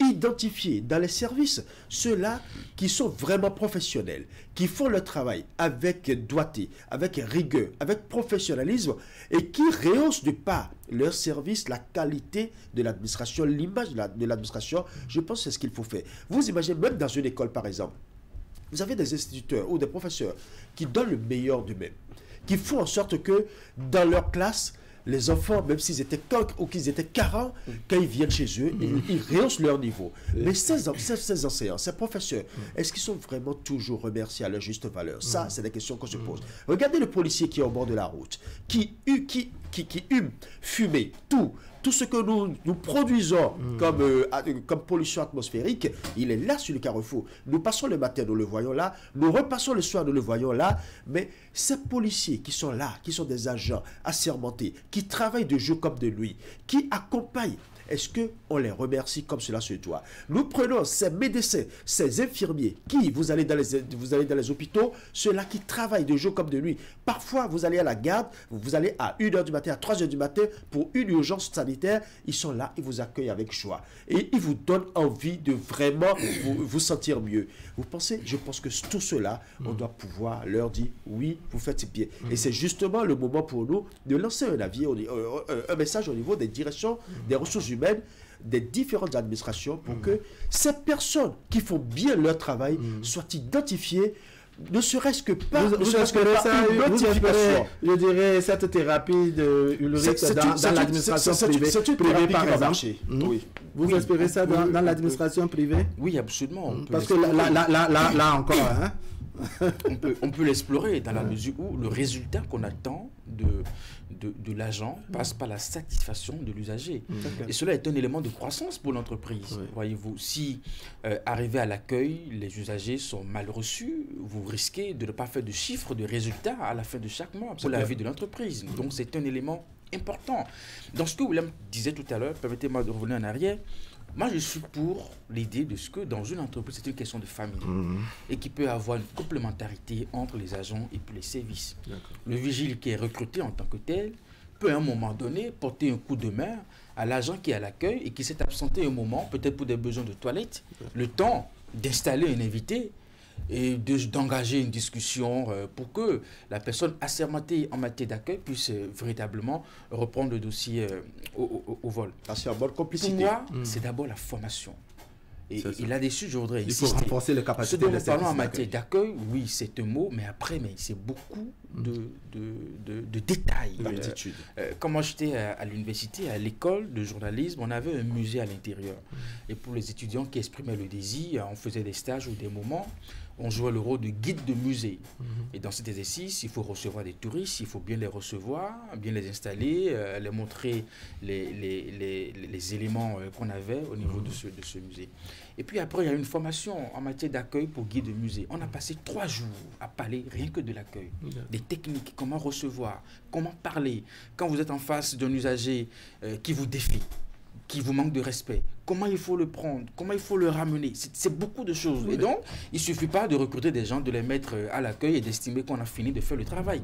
Il faut pouvoir trouver des spécialistes, et il y en existe justement, en matière d'accueil, parce qu'il y a ce qu'on appelle dans l'entreprise les expériences clients, où vous interrogez vos clients sur mais comment vous êtes reçu, comment quand vous allez dans cette administration, comment on vous reçoit. Oui, il y a des services même de cette boîte de suggestions sur l'accueil qu'on a souvent au niveau de certaines entreprises. Ça vous permet de savoir les aspects qu'il faut renforcer au niveau de l'entreprise et de renforcer la capacité de vos agents. Et donc pour moi, la formation et la formation. C'est capital. Allez, on va se dire au revoir et se donner rendez-vous pour demain. Je rappelle quelques informations sous-régionales comme ça avec le Rwanda où Paul Kagame, a prêté serment hier. Pour nouveau mandat. Il se propose... Vive le roi. Voilà. Vive la démocratie. Allez, ça c'est au niveau du Rwanda. Et puis il y a de mauvaises nouvelles au niveau du Niger.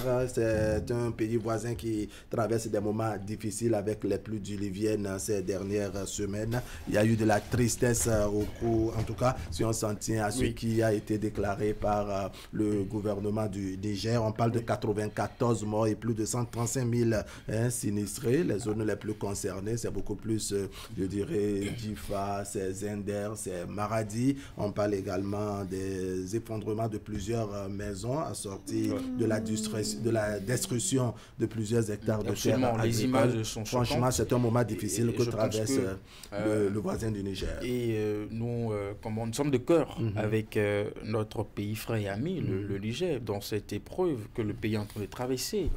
Et nous, comme on dit, nous portons toutes ces personnes qui sont passées dans ce drame. Nous leur portons un message de condoléances. Et soutenons véritablement le Niger dans ce moment difficile. Deux petits mots sur cette actualité avant qu'on ne se dise au revoir. Grand soutien au peuple nigérien fragilisé par plusieurs crises. Déjà, c'en est une de plus, et ça c'est un cataclysme, c'est une catastrophe naturelle. Franchement, beaucoup de courage au peuple nigérien dans cette épreuve. Je dirais aussi la même chose, courage à tout le peuple du Niger qui traverse des moments difficiles. Il n'est jamais facile de vivre ces moments, donc nous leur souhaitons tout ce qu'il faut pour pouvoir vraiment garder le moral haut et surtout les condoléances aux familles éplorées et à toute la nation nigérienne. 94, bon, ce n'est pas petit. Sincères condoléances donc au peuple du Niger, aux familles éplorées, également courage à nos compatriotes qui vivent de l'autre côté du Niger. Mesdames, Messieurs, ce serait tout pour aujourd'hui. Merci de nous avoir suivis. L'information continue sur Canal 3 Bénin. On se donne rendez-vous à midi pour la rediffusion. Prenez le rendez-vous également de 21h pour Canal Sport. Ce serait avec Narcisse Alossé. Allez, voici maintenant la revue de presse de Yves Vinigbe. Allez, portez-vous bien. Hugues Vinigbe, j'allais dire.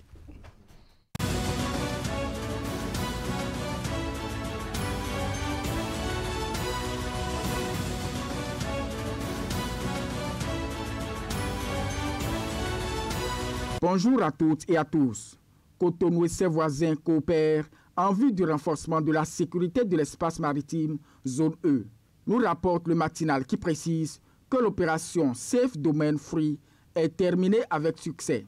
Les forces navales du Bénin, du Nigeria et du Togo ont mené durant 5 jours des patrouilles en mer dans le cadre de la dite opération au niveau de la zone E de la CEDEAO. La cérémonie de clôture s'est déroulée vendredi 9 août 2024 à la base navale de Cotonou en présence du général de brigade Abdoul Baki Sani Bachabi, représentant le ministre de la Défense nationale. Clap de fin également pour le 5e Forum international de la démocratie participative à Cotonou. Le meilleur conclut que les participants s'engagent pour une gouvernance plus inclusive en Afrique. Le Canard précise que l'événement est organisé par l'Organisation internationale de la démocratie participative et a offert une plateforme de réflexion sur le renforcement de la démocratie participative et l'obligation de rendre compte au sein des gouvernements locaux. De son côté, l'autre quotidien met en exergue la réussite de ce rendez-vous continental en affichant « Paris gagné pour Cotonou et satisfait décerné à son maire Luc Atrokpo ». Pour Jack Pata, Cotonou est le carrefour de la démocratie participative en Afrique. Pendant ce temps, l'Assemblée nationale, à travers son président Louis Vlavonou, et le Parlement du Québec formalisent leur coopération administrative. L'information est livrée par Le Matin, qui indique que la signature d'accord est intervenue en marge de la 49e session plénière de l'Assemblée parlementaire francophone à Montréal. Pour sa part, la primeure salue la qualité de la participation des députés béninois à ce grand rendez-vous. Mesdames et messieurs, se célèbre aujourd'hui la Journée internationale de la jeunesse. À cette occasion, Fraternité nous propose un focus sur un jeune d'impact. Credo Gansou, le brillant parcours universitaire et professionnel de l'homme, est à découvrir à la page 3 du quotidien Maison. Parlons économie à présent pour évoquer notamment les perspectives au sein de l'UEMOA. Décryptage Info nous informe que d'après les prévisions de la BCAO, une croissance économique de 5,7% sera observée courant le 3e trimestre de l'année. Pour sa part, l'économiste s'intéresse à la performance du port autonome de Cotonou au titre du premier trimestre 2024. Le quotidien note une baisse de 34% des importations et de 24% du trafic des navires. Pendant que l'économiste passe au crible les activités portuaires, la première édition de la foire régionale de l'artisanat du centre s'est ouverte à Dassazoumé, rapporte Fraternité. Il s'agit d'une initiative qui vise à mettre en exergue les fruits du savoir-faire de certains compatriotes dans le secteur de l'artisanat. Pour l'événement du jour, cette foire est une opportunité d'affaires et de visibilité pour les artisans du centre. De son côté, l'affiche du jour nous amène à la Cour de répression des infractions économiques et du terrorisme et nous apprend qu'un professeur de philosophie a été condamné à 7 ans d'emprisonnement pour avoir effectué des recherches sur Internet au sujet de la cybercriminalité. L'information est relayée par plusieurs canards, dont le Télégramme, qui alerte par ailleurs sur un problème de santé publique. 16 pays africains déjà touchés par la variole de singe. On retrouve Fraternité qui nous apprend que le maire de Banikwara était l'invité de l'émission Zone Franche de la télévision Canal 3 Bénin ce dimanche 11 août 2024. Biosara Kotamou a passé en revue les actions de développement de sa commune, réputée productrice du coton. Il a saisi l'occasion pour faire un appel de pied à l'État central pour plus de grandes actions en faveur de Banikwara. Mesdames et messieurs, clôturons cette revue de l'actualité par Matin Libre qui célèbre 10 ans de parution. Pour l'occasion, le quotidien partage avec ses lecteurs plusieurs témoignages de personnalités de divers ordres. Joyeux anniversaire. Fin de la revue de presse de ce lundi 12 août 2024.